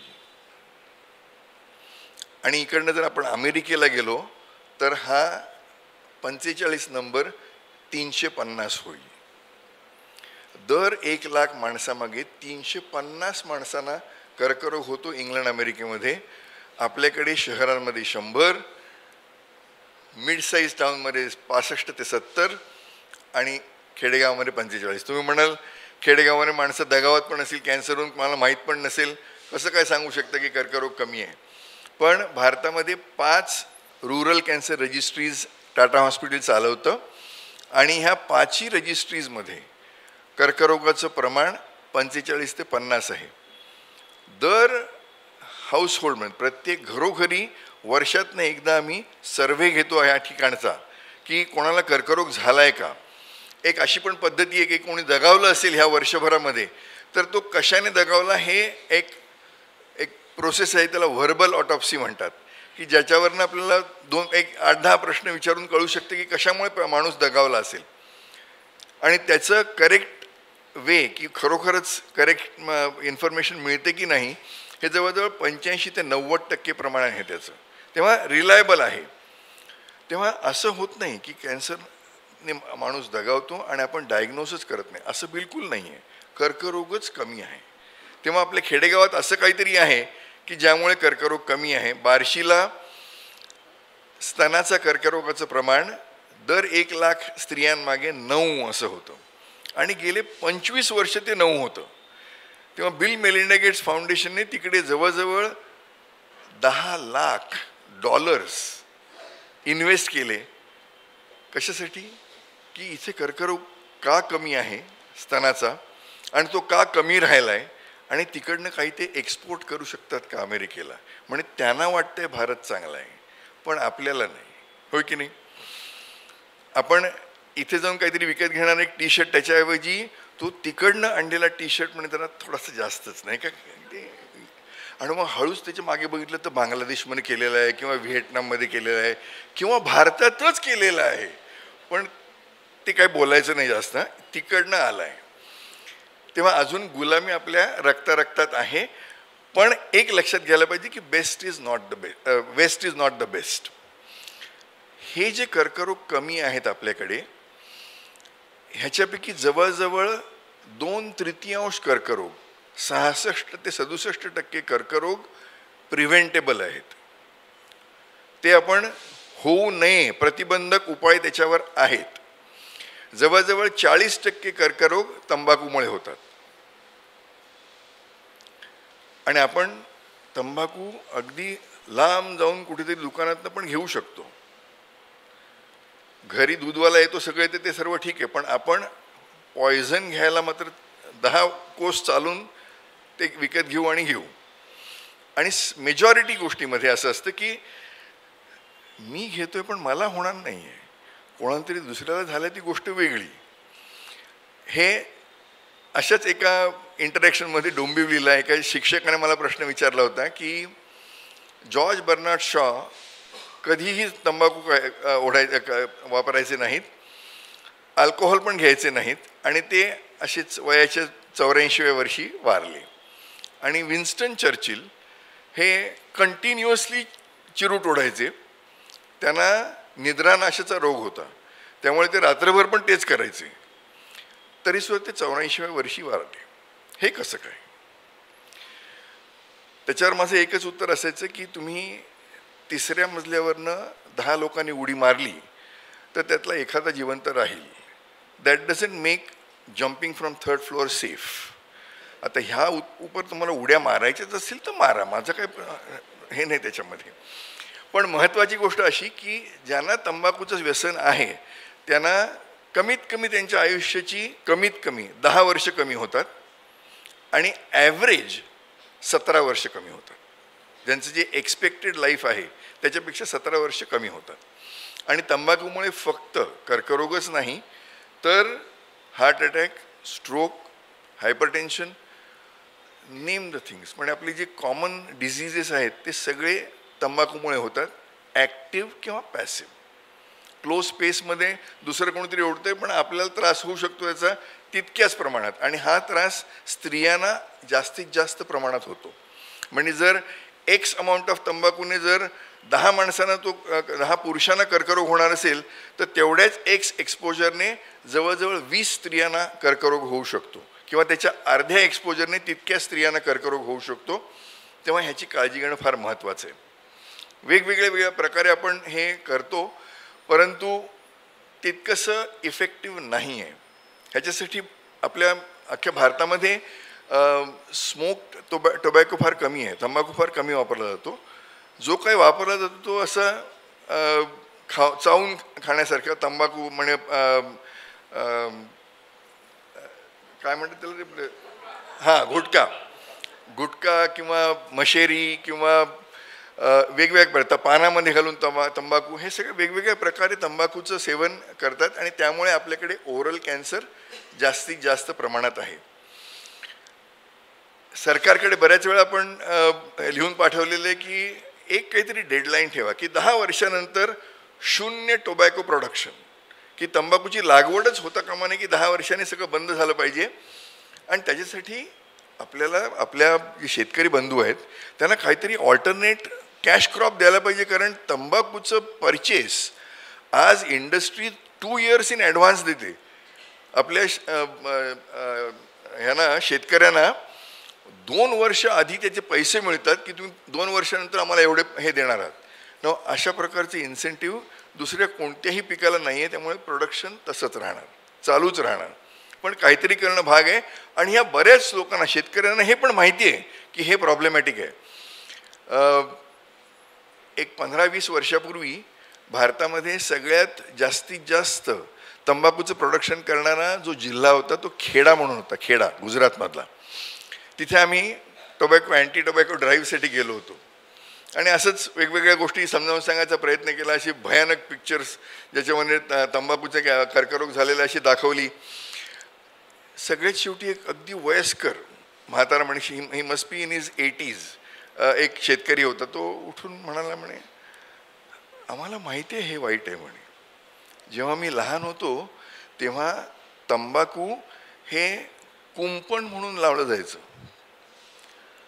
तंबाखूचं कुंपण असेल तर त्या शेतामध्ये कीटक येत नाहीत, कुठल्याही प्रकारच्या गाई गुरं येत नाहीत, कारण गाई गुरं आणि कीटकांना पण माहिती आहे की हे खराब आहे,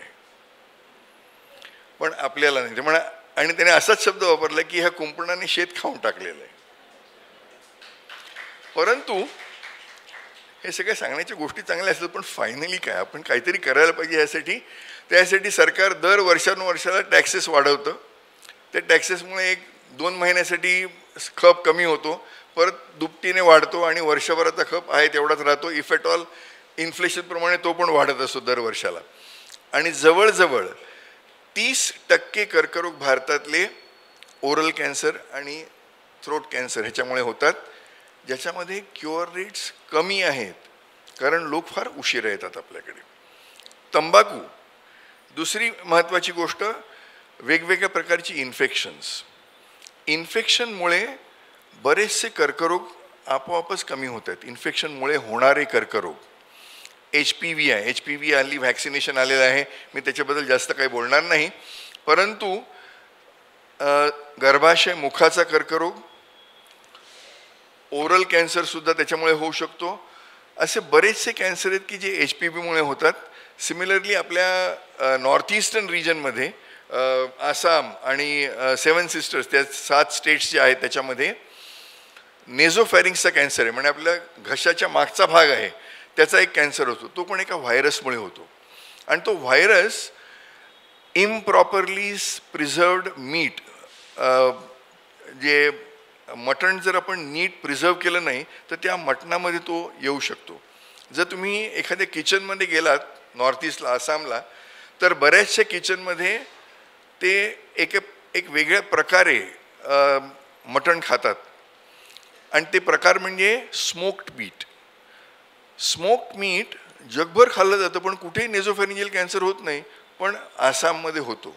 ह्याचं कारण असं की स्मोकिंगची जी प्रोसेस आहे ती स्टँडर्डाईज नाही आहे. आणि का स्टँडर्डाईज नाही आहे की नॉर्मली आपल्या चुलीच्या वर असे ते मटण टांगून ठेवलेलं असतं. किती दिवस टांगून ठेवले कल्पना नाही, पण त्याला धूर मिळतो आणि ते आपण, that's the process by which smoked meat is produced in Assam. आणि त्याच्यामध्ये एप्स्टीन बार नावाचा व्हायरस तयार होतो आणि तो व्हायरस हा कॅन्सर तयार करतो. सो प्रिव्हेंटेबल, मला एवढंच म्हणायचं की बरीचशी इन्फेक्शन अशी आहेत की ती प्रिव्हेंटेबल आहेत. स्टमक कॅन्सर हा पण प्रिझर्वड फूड ॲप्रोप्रिएटली प्रिझर्व नाही केलं. आज संध्याकाळी भाकरी केली, त्याच्यावर झुणका ठेवला आहे आणि मी असा विचार केला नाही मी सकाळी उठून खाईन ते. जे ओव्हरनाईट आपण फ्रीजमध्ये ठेवत नाही. खेडेगावात सगळीकडे फ्रीज आहे असं नाही, परंतु बऱ्याच ठिकाणी प्रिझर्वेशन इम्प्रूव्ह होऊन हे सगळे कॅन्सर नॅचरली कमी होत आहेत. तिसरी महत्त्वाची गोष्ट आणि प्रिव्हेंटेबल आहे ती म्हणजे जी आपल्या सगळ्यांनाच लागू आहे, ती म्हणजे स्थूलपणा. ओबेसिटीमुळे जवळजवळ 19 वेगवेगळे कॅन्सर होऊ शकतात. 19 वेगवेगळे कॅन्सर. माझं लेक्चर युजली झालं की पुढचे 5 दिवस सगळेजण वॉकला जातात, जिममध्ये जास्त वाटतं, नंतर मग ते हळूहळू बाहेरगळून जातं सगळं. मलासुद्धा गरज आहे तशी. परंतु महत्त्वाची गोष्ट अशी की जे कॉमन कर्करोग आहेत, स्तनाचा कर्करोग, गर्भाशय मुखाचा नाही, गर्भाशयाचा कर्करोग, ओव्हरीचा कर्करोग, आपली अन्ननलिका आहे त्याचा खालचा भाग जो आहे त्याचं पोटाशी जे जंक्शन आहे त्या जंक्शनचा कर्करोग, किडनीचा कर्करोग, मोठ्या आतड्याचा कर्करोग, हे सगळे कर्करोग ओबेसिटी रिलेटेड आहेत. आणि ओबेसिटी आपल्या शहरांमध्ये जास्तीत जास्त आहे. तुम्ही खेडेगावात जा, बायका अंग झटून काम करतात. मी असं म्हणत नाही आहे की उद्यापासून आपण सगळ्यांनी अंग झटून काम करा, परंतु ओबेसिटी अस्तित्वातच नाही आहे खेडेगावांमध्ये. तुम्ही तिकडनं एक जवळच्या मिड साईज टाऊनमध्ये या, बार्शी रुरल तसंच बार्शी अर्बन 10 किलोमीटर अवे आहे, 10 किलोमीटर लांब आहे एकमेकांपासून. बार्शी रुरलमध्ये स्तनाचा कर्करोग दर लाख स्त्रियांमागे 9 आणि बार्शी अर्बनमध्ये दर लाख स्त्रियांमागे 17. जवळजवळ डबल झालाय. ह्याचा अर्थ काहीतरी कुठेतरी चुकतंय. आणि तुम्ही ओबेसिटीबद्दल मी बोलायला लागलो शाळांमध्ये की बऱ्याच वेळा सगळ्यांचे आई वडील पण आलेले असतात, मुलांना समजावून सांगायचं असतं की काय, कोणत्याही शाळेत गेलं तरी सगळी मुलं अशी रॉली पोली गोल गरगरीत असतात. मला आठवतं माझ्या शाळेमध्ये कमीत कमी क्लासमध्ये जवळजवळ 70 मुलं होती, त्यातली अर्ध्या लोकांचे तरी सापळे दिसायचे, आपले रिब्स दिसायच्या. आज दिसत नाही ते. पण ह्या सगळ्या टॉक नंतर जेव्हा असं इन्फॉर्मली आयांशी बोलता येतं तेव्हा एकही आई अशी नसते जी कंप्लेन करत नाही की मुलगा खात नाही. मुलगा खात नाही तसं गरगरीत होतोच कसा. थोडक्यात मुलांना आपल्या मुलांना भूक हा शब्द फक्त पुस्तकात वाचून माहिती आहे. कोणालाही कल्पना नाही आहे भूक म्हणजे काय असतं. म्हणजे काय झालं म्हणजे मला भूक लागली असं हे इतकं अन्न आहे आपल्या शेजारी, सो मच ऑफ फूड. आणि तितक्याच प्रमाणात बाहेरचे जे मैदानी खेळ आहेत ते कमी झालेले आहेत. तेव्हा ॲक्टिव्हिटी काही करायची नाही, भरपूर खायचं, भूक न लागेपर्यंत खात राहायचं. तेव्हा एंड रिझल्ट काय होणार आहे ते आपल्या सगळ्यांना माहितीच आहे. हेच जर कंटिन्यू झालं तर आपल्याला डायबिटीस, ब्लड प्रेशर आणि 19 कॅन्सर, तंबाखूसारखंच हे पण आहे. तेव्हा हे करणं फार महत्त्वाचं आहे की आपल्याला काहीतरी करून हे कमी करायला पाहिजे. जर संध्याकाळी 1 तासभर टी व्ही बघायचा असेल तर घरात एक स्टॅटिक बायसिकल आणा आणि चालवत राहा. 1 तास बायसिकल चालवाल, कुठेही जाणार नाही, टी व्ही बघत राहाल, पण व्यायाम झालेला असेल. मागच्या माझ्या मीटिंगमध्ये ह्याच्या आधीचे चीफ मिनिस्टर आणि त्याच्या आधीचे चीफ मिनिस्टर या दोघांशी मीटिंगमध्ये मी एकदा सांगितलं होतं की आपण कोस्टल रोड बांधतोय, सगळीकडे ब्रिजेस बांधतो, जरा 2 मजली ब्रिज बांधा. वरच्या मजल्यावर गाड्या जातील, खालच्या मजल्यावर जे एअरपोर्टवर ट्रॅव्हलेटर्स असतात ना तसे ट्रॅव्हलेटर लावा. म्हणजे that can be a mass transport. पहिला ट्रॅव्हलेटर 5 किलोमीटरच्या वेगाने धावू द्या. तुम्ही जर रस्त्यावर चालायला लागलात तर 5 किलोमीटर पर आवरच्या स्पीडने चालता. Step on to the first one. त्याच्यावर तुम्ही चालायला लागलात तर 10 किलोमीटरने चालाल. पुढचा ट्रॅव्हलेटर 10 किलोमीटरने चालवा. त्याच्यावर चाला, 15ने चालाल. त्याच्या पुढचा 15ने चालवा. तुम्ही 20 किलोमीटर पर आवरने चालाल. 3 पट्ट्या अशा जाऊ द्या, 3 पट्ट्या अशा येऊ द्या. आणि मग जर वर्सोव्यापासून गेटवे ऑफ इंडियावर यायचं असेल तर कोस्टल रोडवर डिस्टन्स आहे 15 किलोमीटर. आपण 20 किलोमीटर पर आवरने जर चाललात तर 45 मिनिटात तिकडे पोचाल.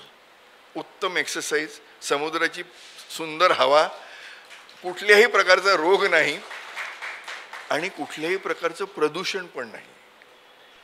हे जर करता आलं तर अख्खी सिटी, वॉकिंग सिटी जर म्हटली, किंवा आपला जो बिझनेस सेंटर्स आहेत, फाउंटन, VT, चर्चगेट ह्या एरियामध्ये रस्ते बंद करून टाकायचे, गाड्या अलाउडच नाही. प्रत्येक एंडला एक मोठाच्या मोठा पार्किंग लॉट ठेवा, तिकडे गाड्या ठेवा आणि चाला. ट्रॅव्हलेटर टाकायचे तिकडे, चाला तुम्ही. ज्यांना चालायचं नाही त्यांनी ट्रॅव्हलेटर उभे राहतील, शांतपणे जातील कुठेतरी जायचं तिकडे. परंतु एक्सरसाइज करणं फार महत्त्वाचं आहे. आणि ते जर केलं तर ह्या सगळ्या गोष्टी एकत्र करून जवळजवळ 66 ते 67% कर्करोग प्रिव्हेंटेबल आहेत. प्रतिबंधक उपाय आहे आपल्या हातामध्ये, आपण फक्त ते करायला पाहिजे. आणि त्यामुळे जो आपला आकडा 100 आहे शहरामध्ये तो 33वर येईल. आणि भारत हा एकच देश राहील जिकडे सगळ्यांनी येऊन राहायला पाहिजे असं वाटायला पाहिजे की कर्करोग होतच नाही कोणाला. हे जे 33 कर्करोग आहेत ते जवळजवळ 200 वेगवेगळ्या प्रकारचे कर्करोग आहेत. तेव्हा ह्या 200 कर्करोगांसाठी काळजी करण्याचं कारण नाही बिलकुल. हल्ली बरेचसे नट ॲडव्हर्टाइजमेंटमध्ये येतात, तुम्ही टेस्ट करून घ्या, बरोबर आहे ना. इमॅजिन करा, हे जे 33% कर्करोग आहेत त्याच्यामध्ये 200 वेगवेगळे कर्करोग आहेत. कुठल्या रोगाची टेस्ट कराल तुम्ही? आणि ह्या सगळ्या रोगांची जर टेस्ट करायची असेल तर बाय द टाईम त्या 200वा टेस्ट कंप्लीट होते तोपर्यंत पहिल्या टेस्टची वेळ आहेच की परत. म्हणजे टेस्टच करत राहायचं. उपाय माझ्या मते एकच आहे त्याच्यामध्ये, म्हणजे ह्याचं कन्क्लुजन एकच आहे की तुमचं त्या कंपनीला काहीतरी देणं आहे आणि तुम्ही देत राहा. पण जे कॉमन कॅन्सर्स आहेत, आणखीन एक गोष्ट भारतात चांगली आहे, हे 3 प्रकारचे cancer, oral cancer, breast cancer आणि सर्व्हायकल कॅन्सर, ह्या 3 प्रकारच्या कॅन्सरमध्ये अर्ली डिटेक्शन अतिशय इझिली पॉसिबल आहे. सर्व्हायकल कॅन्सरचं आयदर व्हिज्युअल इन्स्पेक्शन करून वर्षातनं एकदा करायचं, किंवा पॅप्समियर वर्षातनं एकदा करायची, किंवा HPV टेस्टिंग वर्षातनं एकदा करायचं. काहीही, कोणतीही टेस्ट, खिशात पैसे जास्त असेल तर HPV टेस्टिंग करा, जर कमीत कमी पैसे असतील तर व्हिज्युअल इन्स्पेक्शन करा. दोन्हीचे रिझल्ट सारखे आहेत. जे काही आपण दगावणारी माणसं वाचवणार आहात ते सगळं प्रमाण एक्झॅक्टली सेम आहे. वर्षातनं एकदा करायला काहीच प्रॉब्लेम नाही. आणि जर 3 कन्सिक्युटिव्ह वर्ष जर ती निगेटिव्ह असेल तर पुढचे 10 वर्ष तुम्हाला टेस्ट करायची गरज नाही. तेव्हा इझिली पॉसिबल आहे, जरूर करा. फिजिकल एक्झामिनेशन ऑफ ब्रेस्ट किंवा मॅमोग्राफी ह्या 2 गोष्टी केल्या तरी कर्करोगावर मात होऊ शकते. पण ह्याची एफिकसी 50 वर्षांनंतर, ऋतुसमाप्तीनंतर, मेनोपॉज नंतरच होते. तेव्हा त्याच्या आधी जर टेस्ट केल्या असतील आणि त्या जर नॉर्मल असतील तर इट इज नॉट नेसेसरी की कॅन्सर नाही आहे. कारण फॉल्स निगेटिव्ह रेट फार जास्त आहे. तेव्हा कुठलीही टेस्ट निगेटिव्ह असेल तरी डॉक्टर हेरूंना जरूर वर्षातनं एकदा भेटा. आणि मी अशा दृष्टीने सांगतो की एक्सपर्टकडे जायला पाहिजे.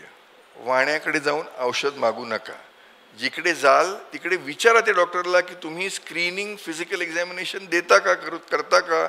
जर करत नसाल तर तुम्ही जाऊ नका तिकडे.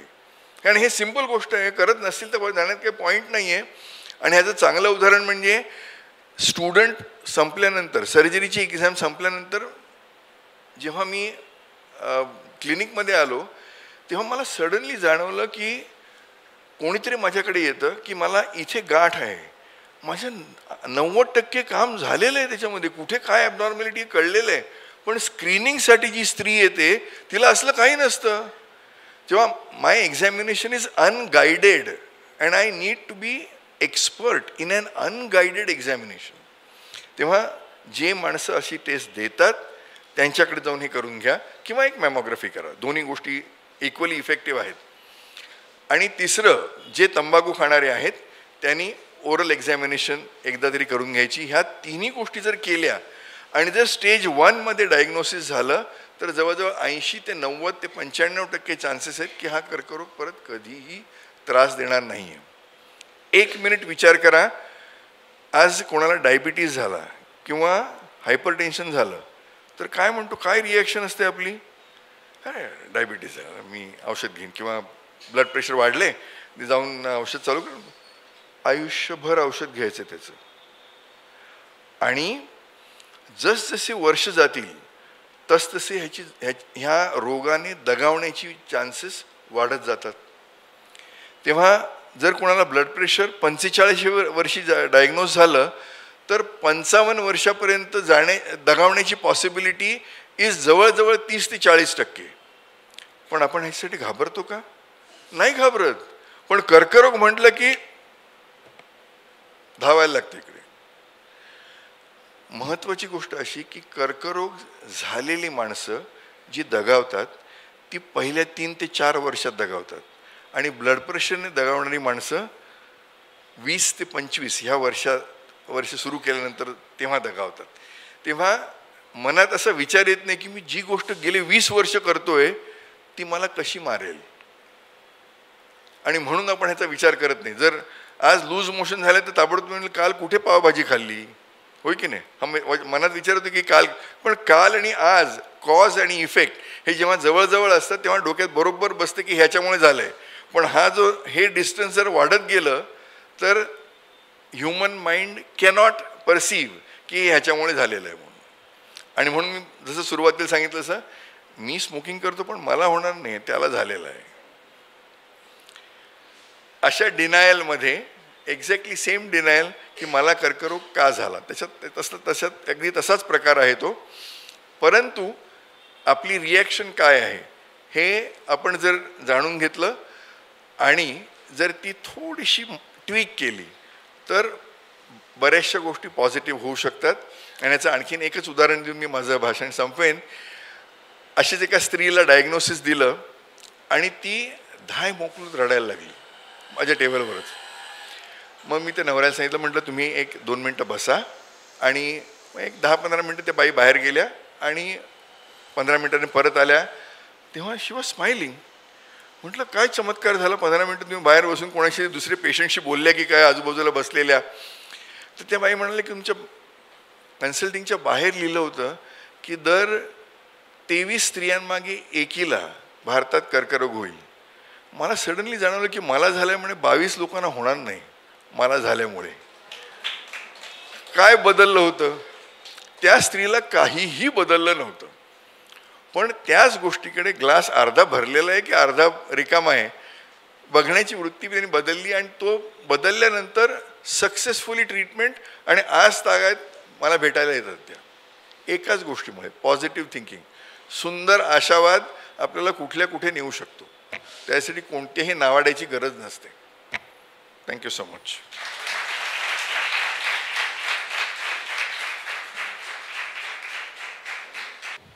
कोणाला काही प्रश्न डॉक्टरांना विचारायचे असतील तर ते विचारू शकतात, किंवा काही बोलायचं असेल 1 मिनिट 2 मिनिट तर बोलू शकता इथे येऊन. मी वाजवीपेक्षा जास्त टाइम घेतलेला आहे त्याच्याबद्दल क्षमस्व. नाही. नमस्कार, मी निलिमा मेहता. मी ठाण्यात डॉक्टर येणार म्हटल्यावर मला इतकं हे वाटलं की कधी एकदा मी जाऊन डॉक्टरांना भेटते. मी डॉक्टरांचे पेशंट होते आणि मला डॉक्टर अगदी देवदूतासारखे देवच असं आहे.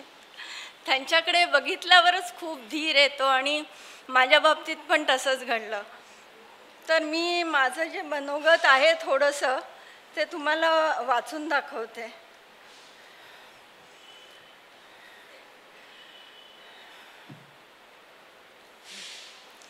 Conquer the cancer. त्याच्यात बरेचसे पॉईंट डॉक्टरांनी सांगितलेच तेच होतील, पण मला जेव्हा ते जाणवलं तर ते सांगते वाचून. अरे बापरे, फारच वाईट झाले.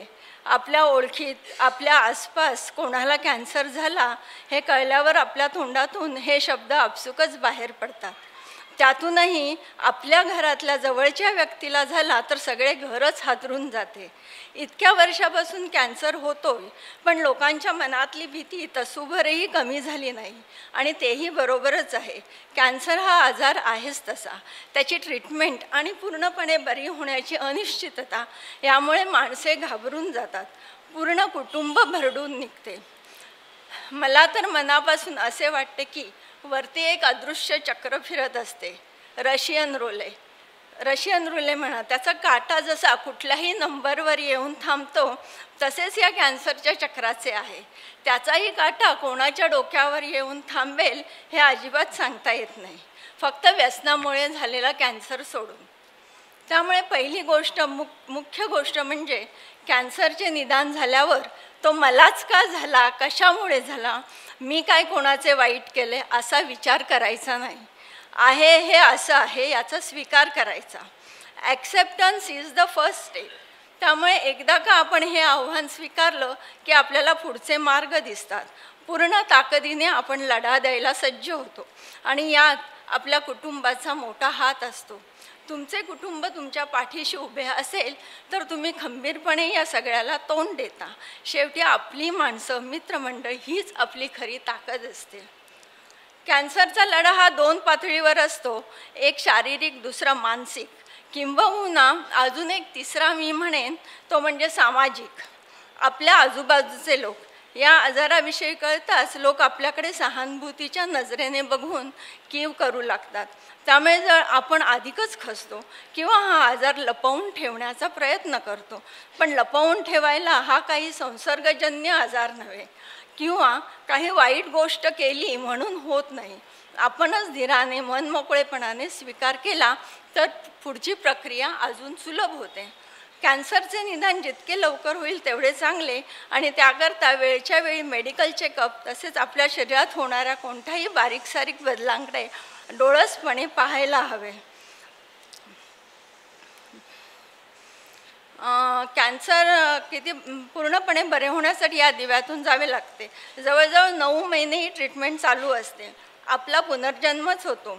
किमोथेरपी म्हणजे एक प्रकारचे विषच असते.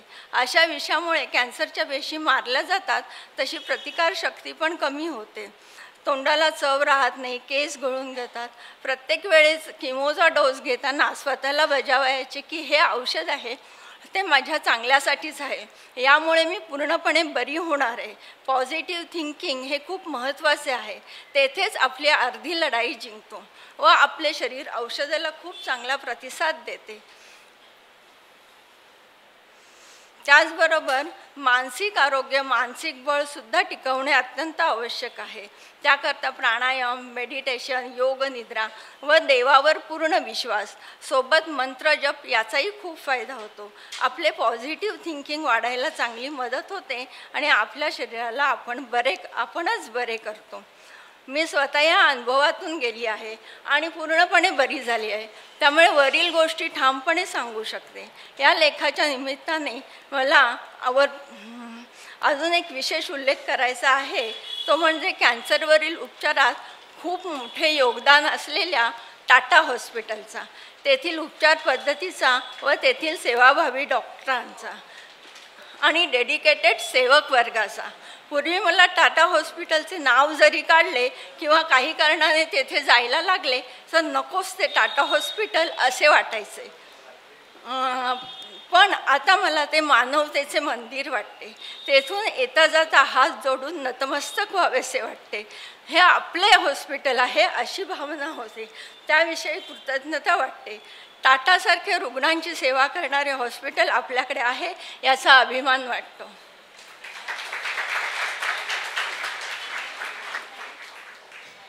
मी Mira Deshpande.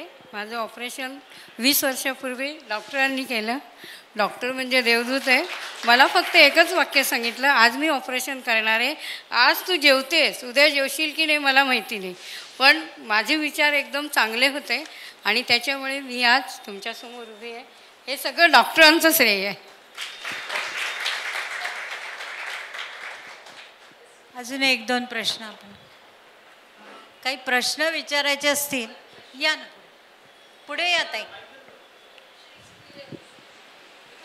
I don't speak so much Marathi. It's okay.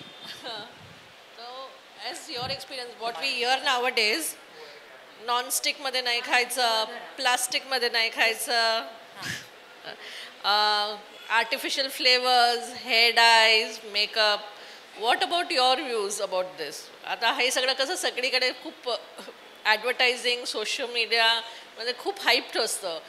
It is like करायचं नाही करायचं कसं. What is your views about it? बरेचसे प्रश्न एकत्र आहेत. हां, आय नो. पण हेअर डायमुळे कॅन्सर होत नाही एवढं निश्चित. ओके. दुसरं, मोबाईलचे एक्सेस इकडे हां, तसंच मोबाईलच्या एक्सेस यूजने कॅन्सर होतो हे जरा डिबेटेबल आहे. मी असं म्हणत नाही की कंटिन्युअसली तुम्ही कानाला लावूनच ठेवा म्हणून, परंतु इन मॉडरेशन. मग तुम्ही ते नॉनस्टिकमध्ये केलं आहे, इन मॉडरेशन जर तुम्ही करत असाल तर काही प्रॉब्लेम नाही आहे त्याच्यामध्ये. पण त्याच्यामध्ये स्टोअर करायचं नाही फूड फॉर लाँग टाईम.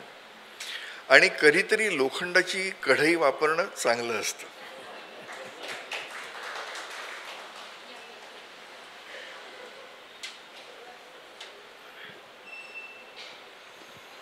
मी पॉझिटिव्हिटीबद्दल सांगतो. मला जेव्हा कळलं, विचारणार पण आहे एक, बरं ठीक आहे. मला डॉक्टरांना विचारायचं आहे की माझी 6 केमो झाल्या, पण तेव्हा निरनिराळे त्रास झाले. पण आता म्हणजे पहिलं बोटांचं सेन्सिजन वगैरे ते आता सगळं आलं, पण अजून तळव्याला मला चालताना थोडंसं हे होतं हुळहुळेसारखं. तर ते राहतं का बरेच दिवस? त्याला काय उपाय आहे का? 100% नॉर्मलवर येत नाही. ते एक 5-10% थोडंसं राहतं. म्हणजे असं जाणवेल की तुम्ही एखाद्या नॅपकिनवर चालताय असं फिलिंग असेल, परंतु ते कम्प्लिटली जाणार नाही आणि त्याच्यावर काय औषधही नाही आहे. मी आणखीन एक गोष्ट सांगायची राहिली, ती म्हणजे आपला आहार हा फार चांगला आहे. जेव्हा हा जो डिफरन्स मी सांगितला की तिकडे एवढे कर्करोग जास्त आहेत, आपल्याकडे फार कमी आहेत. One of the reason is मोठ्या आतड्याचा कॅन्सर. मोठ्या आतड्याचा कॅन्सर इंग्लंड अमेरिकेमध्ये दर 1 लाख माणसांमागे 60 लोकांना होतो, जो भारतामध्ये 1 लाखामागे फक्त 6 लोकांना होतो. हल्ली रेक्टम कोलन थोडं वाढल्यामुळे ते अप्पर लिमिट 10, पण 1/6 त्यांच्यापेक्षा. हे फार महत्त्वाचं आहे की आपला आहार चांगला आहे आणि तो चौरस आहे. जेव्हा आपण म्हणतो की आपण नॉन व्हेजिटेरियन खातो, याचा अर्थ बरोबर कोशिंबीर, आणखीन काय काय 2-4 गोष्टी असतात, मसाले असतात त्याच्यामध्ये. ह्या सगळ्या गोष्टी एकत्र करून फायनली जे नॉनव्हेज खातात त्यांचं नॉनव्हेजचं प्रमाण त्या ताटामध्ये सुद्धा एक 20 ते 25% 30% असतं. बाकीच्या गोष्टी ज्या असतात त्या आपल्या आहारामध्ये असणं फार महत्त्वाचं आहे. त्याच्यामध्ये थोडंसं मसाले हे पण महत्त्वाचे आहेत नॉन व्हेजिटेरियन खाणाऱ्यांना, कारण जे नॉन व्हेजिटेरियन नाहीत, जे व्हेजिटेरियन आहेत त्यांच्यामध्ये मोठ्या आतड्याचा कर्करोग दर 1 लाख माणसांमध्ये 1 इतका आहे. तेव्हा होत नाही असं नाही, पण रेअर आहे. तेव्हा थोडक्यात आपण नॉन व्हेजिटेरियन जरी खाल्लं, आणि ह्या व्यतिरिक्त जर आम्ही इंग्लंड अमेरिकेमध्ये कोणाला विचारलं नॉन व्हेजिटेरियन म्हणे तो सकाळचा ब्रेकफास्ट कोल्ड कट्स, मग दुपारच्या लंचमध्ये एखादा एक स्टेक म्हणे तो नुसता एक मांसाचा गोळा आणि कोपऱ्यात छोटासा एक बटाटा व्हेजिटेबल म्हणून, ज्याला ते खाणार पण नाही तो प्रॉबेबली, आणि मसाल्याच्या नावाने 0. जर मसाले आणि मिरची ह्या 2 गोष्टी जर नॉन व्हेजिटेरियन माणसाच्या डाएटमध्ये असतील तर तितका आपल्या आतड्यातनं जो प्रवास आहे तो पटपट होतो. आणि तो नाही झाला तर फॉरेन DNA कॉन्टॅक्टमध्ये आपल्या इंटेस्टाईनच्या जितक्या लांब वेळ राहील, जितकी जास्त वेळ राहील तितकं कर्करोग होण्याचे चान्सेस जास्तीत जास्त असतात. Constipation is a norm in western society. I am not saying की ते सगळे कॉन्स्टिपेटेड आहेत, परंतु दॅट इज अ नॉर्म. आपल्याकडे हे होत नाही. कॉन्स्टिपेशन म्हणजे हे फार कठीण काम असतं तो दिवस. म्हणजे ह्याचं एक उदाहरण सांगतो. आमच्याकडे एक ट्रायल चालू होती. त्या ट्रायलचा साईड इफेक्ट्स म्हणजे frequency of motion, loose motions. जवळजवळ Rohini correct me if I am wrong but 70 एक पेशंट होते आपल्याकडचे त्याच्यामध्ये. आणि त्या 70 पेशंट्समध्ये एकही पेशंटने कधी कंप्लेंट केली नाही की तिला फ्रिक्वेन्सी ऑफ मोशन आहे किंवा लूज मोशन्स आहेत. आणि ही इंटरनॅशनल ट्रायल होती. तेव्हा आम्हाला इंग्लंड, अमेरिका, ब्राझील या सगळीकडनं दर आठवड्याला 2-2, 4-4 अशी लेटर्स यायची की 4 पेशंटने कंप्लेंट केली की त्यांना लूज मोशन झाली आहे. आपल्याकडच्या स्त्रिया फार आनंदात होत्या की कोठा साफ आहे. ज्या दिवशी ती ट्रायल थांबली आणि तो ड्रग बंद झाला तेव्हा बरेचसे पेशंट कंप्लेंट करायला लागले की आम्हाला कॉन्स्टिपेशन झालं आहे म्हणून. तेव्हा इन जनरल आपलं डाएट चांगलं आहे, आपल्या ज्या हॅबिट्स आहेत त्या पण चांगल्या आहेत, त्या तशाच प्रिझर्व करणं फार महत्त्वाचं आहे. Again west is not the best.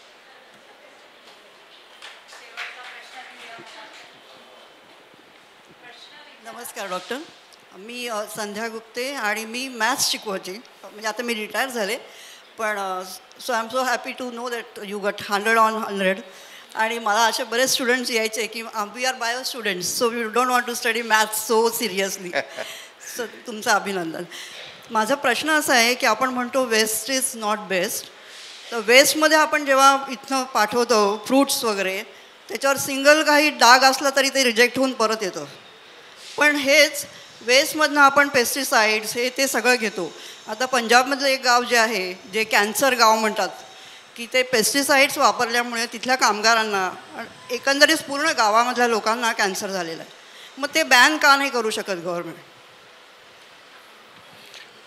प्रश्न फार सिंपल आहे. तंबाखू बॅन का नाही करत आपण? नाही, पण त्यातलाच प्रकार आहे तो.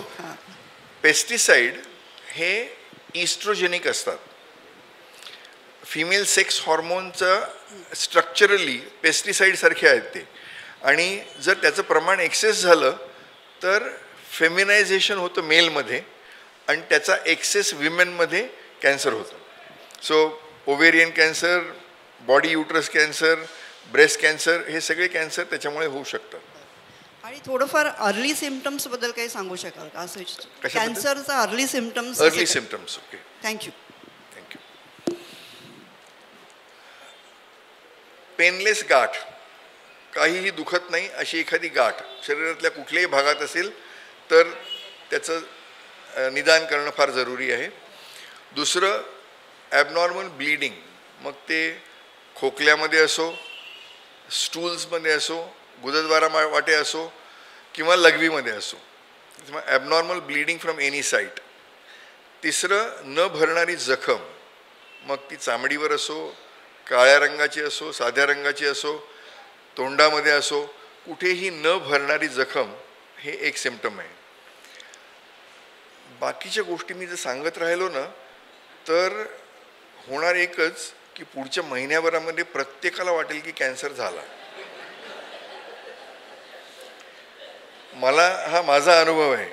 जेव्हा मी स्टुडंट होतो तेव्हा कोणताही डिझीज पहिल्यांदा शिकवला की घरी जाताना वाटतं तर आपल्याला आहेच तो. सगळे रोग झालेले असायचे मला. परंतु हे जे सिम्पटम्स आहेत ते जर परसिस्टंट असतील, आज आहे, उद्या आहे, 10 दिवस आहे, तर त्या गोष्टीकडे नीट लक्ष द्यायला पाहिजे. आता खोकला आम्ही सांगितलं, खोकला आपल्याला किती वेळा होतो वर्षभरामध्ये, कितीतरी वेळा होतो. प्रत्येक वेळेस काय लंग कॅन्सर होतो असं नाही आहे. आणि लंग कॅन्सर आपल्याकडे कॉमन नाही आहे, तेव्हा त्याची फार काळजी करायची नाही आणि त्याचा शोध पण घ्यायचा नाही. त्याचा शोध घ्यायचं ठरवलं तर मग ठाण्यामध्ये वाघ शोधल्यासारखं आहे ते. वाघ आडनावाचे कोणतरी असतील इकडे. हां, हॅलो, नमस्कार. हल्ली प्लॅस्टिकला पर्याय म्हणून कागदी मग आलेत, कागदाचे मग, पेपर कप्स. ओके. म्हणजे तेही धोकादायक आहेत, कारण त्याला लॅमिनेशन असतं. त्याचा धोका किती? आणि आणखीन मगाशी तुम्ही नॉर्थ साईडच्या, नॉर्थ वेस्ट म्हणजे ईस्टर्न स्टेट्समधल्या स्मोकिंग मटणाचा उल्लेख केला. हल्ली डॉक्टर शोरमा निर्माण झालेत. जे शोरमाचं प्रमाण वाढलेलं आहे त्याच्याशी संबंधित वाटतं थोडं. त्याचाही काही धोका आहे का? धन्यवाद. सो प्लास्टिक किंवा जे डिस्पोजेबल गोष्टी आहेत त्याच्या फार एक्सेस यूजने काही नो एव्हिडन्स की कॅन्सर होऊ शकतो. पण हा प्रश्न आपण असा वेगळ्या प्रकारे का विचारत नाही की मी 20 वर्षापूर्वी जेव्हा ठाण्याच्या रस्त्यावर चालायचो तेव्हा एक 5-7 मिनटं चालल्यानंतर एखाद्या वेळेस हॉर्न यायचा मागे की गाडी चालली म्हणून. आता दर 2 मिनिटांनी हॉर्न असतो. त्याच्या एक्झॉस्टमुळे कॅन्सर होतो हे निश्चित आहे, हे माहिती आहे आपल्याला. पण आपण याचा विचार करतो का? नाही. कारण मला चालायची सवयच गेलेली आहे. 4 बिल्डिंग जायचं असेल तरी मी स्कूटरवर बसून जाईन आणि गाडीत बसून जाईन किंवा टॅक्सी करेन, रिक्षा करेन. चालण्याच्या नावाने शून्य होत आपण. आणि न चालता किती प्रदूषण करतो आपण ह्याचा आपण कधी विचारच करत नाही. पण तो एक्झॉस्ट आहे. मग भारत 4, युरो 5, युरो 6 याला काहीही अर्थ नाही आहे. कारण हे जे सगळे जे पॉल्युशनचे जे गोष्टी आहेत त्या पार्टिक्युलेट मॅटरवर आहेत. पार्टिकलचा साईज किती आहे ह्याच्यावर ते पॉल्युशन डिसाईड होतं. आणि ह्याचं कारण काय? ह्याचं कारण मी ते मेजर करू शकतो आणि मला मेजर करून सांगता येईल की तुम्ही पार्टिकल जास्त एक्झॉस्ट खोकताय बाहेर, तुमची गाडी बाहेर टाकते बाहेर, ओकते बाहेर. परंतु त्या पार्टिकलवर काय आहे, कुठल्या प्रकारचे केमिकल आहेत, त्या केमिकलमुळे कर्करोग होणार आहे, त्या पार्टिकलमुळे कर्करोग होणार नाही आहे. आणि दुसरी महत्त्वाची गोष्ट म्हणजे माणसाच्या शरीरामध्ये अशा बऱ्याचशे प्रोटेक्टिव्ह गोष्टी आहेत. म्हणजे आपला नाकापासून ते श्वासनलिकेपर्यंत ह्या सगळ्या एरियामध्ये एक प्रकारचा स्त्राव असतो. तुम्ही कुठेही हात लावला तर ते वेट असतं. कोणतंही पार्टिक्युलेट मॅटर त्यात अडकून राहतं. आपल्या नाकामध्ये केस आहेत ते फिल्टर करतात. तेव्हा जे मोठे पार्टिकल्स आहेत ते लंगपर्यंत जाऊच शकत नाहीत. जे अतिशय छोटे पार्टिकल आहेत तेच फक्त हे केमिकल घेऊन जाऊ शकतात आतमध्ये. म्हणजे आपण भारत 4 आणि भारत 5 जरी ठरवलं तरी ते पोल्युशन आहे ते आहेच, प्रश्नच नाही. आणि लंग कॅन्सरचं प्रमाण आज शहरामध्ये जवळजवळ 12 ते 15 झाले दर लाखामागे, जे खेडेगावमध्ये 2-3 आहे. आणि इंग्लंड अमेरिकेमध्ये 65-70 आहे. आणि लंग कॅन्सरचं सर्व्हायवल रेट फार पुअर आहे. ज्यांना होतं त्याच्यापैकी 10% माणसं पण जगत नाहीत 5 वर्षाच्या पुढे. तेव्हा अशा प्रकारचा फेटल कॅन्सर आपण प्रिव्हेंटेबल आहे, आयदर व्हेइक्युलर पोल्युशन किंवा तंबाखू, स्मोकिंग. इन जनरल आपल्याकडे स्मोकिंगमुळे लंग कॅन्सर होत नाही कारण स्मोकिंग कमी आहे आपल्याकडे, एक. आणि दुसरं, जर ॲम्बियंट टेम्परेचर बाहेर 34-35 असेल तर तो इतका हॉट स्मोक मला आत इनहेल करण्यामध्ये त्रास होतो मला. पण हेच जर मी ॲम्बियंट टेम्परेचर 8, 9, -8 अशा ठिकाणी जर असेल तर I will feel comfortable inhaling that hot smoke, कारण it is bringing me comfort, किंवा मला जरा वॉर्मथ येते त्याच्यामध्ये. त्यामुळे भारतातली स्मोकर हे माउथ स्मोकर असतात. तुम्ही एखादा इंग्लंड अमेरिकेमधून आणलेल्या माणसाला आणि आपल्याकडे स्मोक करणाऱ्या माणसाला शेजारी शेजारी उभं करा. जो स्मोक केलेला जो उच्छ्वास आहे त्याचा रंग बघा. जो अमेरिकन माणूस असेल किंवा इंग्लंडमधून आलेला असेल त्याचा डार्क कलरचा असतो, म्हणजे काय, आतमध्ये जाणारा स्मोक असा पांढऱ्या धुरासारखा असतो, बाहेर पडणारा तितका पांढरा नसतो. आपल्याकडच्या माणसामध्ये आतमध्ये बाहेर तितकाच पांढरा असतो, कारण तो तितक्या आतमध्ये जातच नाही, तो तोंडात स्मोक करून आपण बाहेर सोडून देतो. त्यामुळे आपल्याकडे ओरल कॅन्सर आणि थ्रोट कॅन्सर जास्त आहे, लंग कॅन्सर जास्त नाही आहे. नमस्कार, माझं नाव प्रज्ञा गोरे.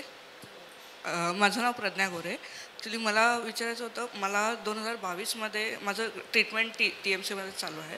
मला 2022मध्ये ब्रेस्ट कॅन्सर झाला होता आणि त्याची किमोथेरपी माझे ते सायकल संपले 12 सायकल, आणि मला नंतर GBS व्हायरस झाला.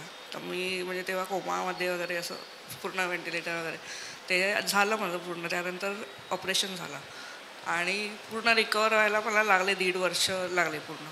त्यातनं मी बाहेर आली, म्हणजे पूर्ण म्हणजे रेग्युलर, म्हणजे मी आणि माझ्या मिस्टर आम्ही बोलत होतो की ठीक आहे आम्ही झालं आता सगळं संपलं.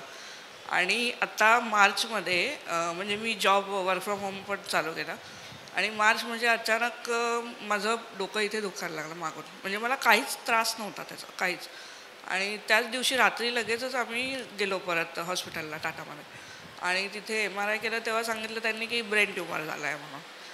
आणि त्याच्यानंतर ते लगेच 10 दिवसात ऑपरेशन पण झालं ब्रेन ट्युमर. तर आता ओके, म्हणजे आता पण परत मला काहीच त्रास नाही आहे तसा. पण त्याच्यानंतर जी ट्रीटमेंट सांगितली ना, म्हणजे 2 ऑप्शन दिले होते डॉक्टरांनी मला. एक तर किमो सांगितलेलं आणि दुसरं टार्गेटेड थेरपी.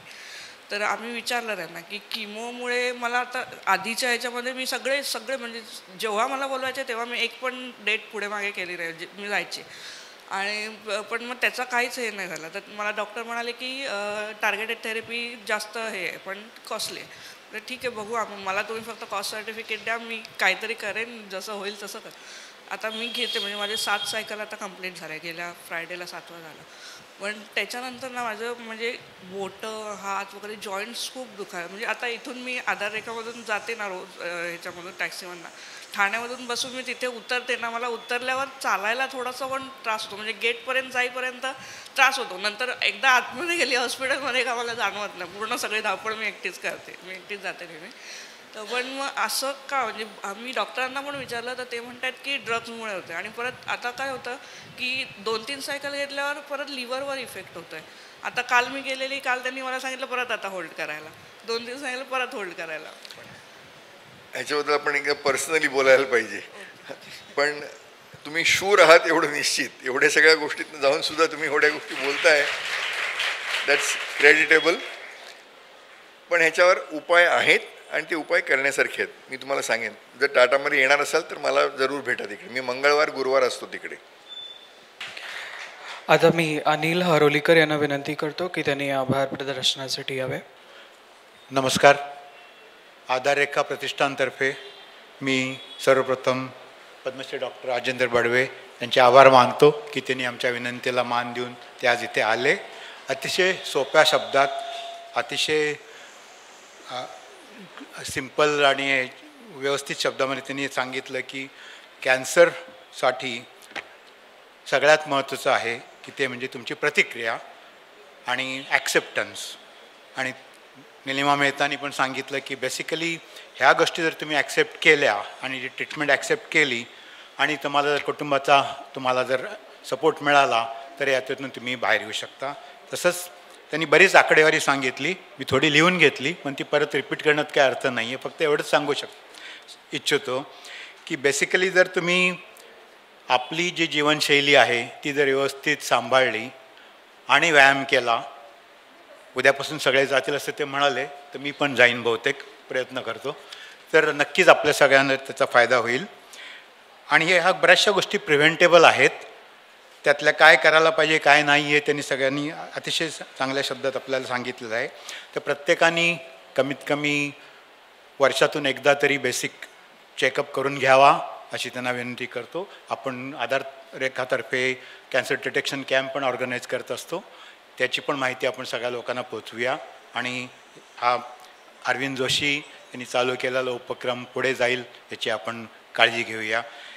मी डॉक्टर बडवे यांचे आभार मानतो. त्याप्रमाणे आपले सगळे व्हॉलेंटियर आपले सगळे डोनर यांच्या पण आम्ही खूप आभारी आहे, कारण त्यांच्या सपोर्टशिवाय ही कुठची गोष्ट पुढे जाऊ शकत नाही. आजच्या या कार्यक्रमासाठी संसारे यांची साऊंड सिस्टीम त्यांनी उपलब्ध करून दिली, त्यांचे आभार. श्री तांबे यांनी आपल्या सगळ्यांना अतिशय सुंदर कॉफी दिली, त्याबद्दल त्यांचे आभार. उत्कृष्ट मंडळाने आपल्याला हा हॉल उपलब्ध करून दिला त्यांच्या कन्सेशन रेटमध्ये, त्यांचे आभार. आणि श्रीकांत हाटे सर यांनी आपल्याला बॅनर्स आणि ब्रॉशर्स बनवण्यासाठी मदत केली आहे, त्यांचे आभार. सगळ्यांचे उपस्थित लोकांचे आभार. धन्यवाद. नमस्कार.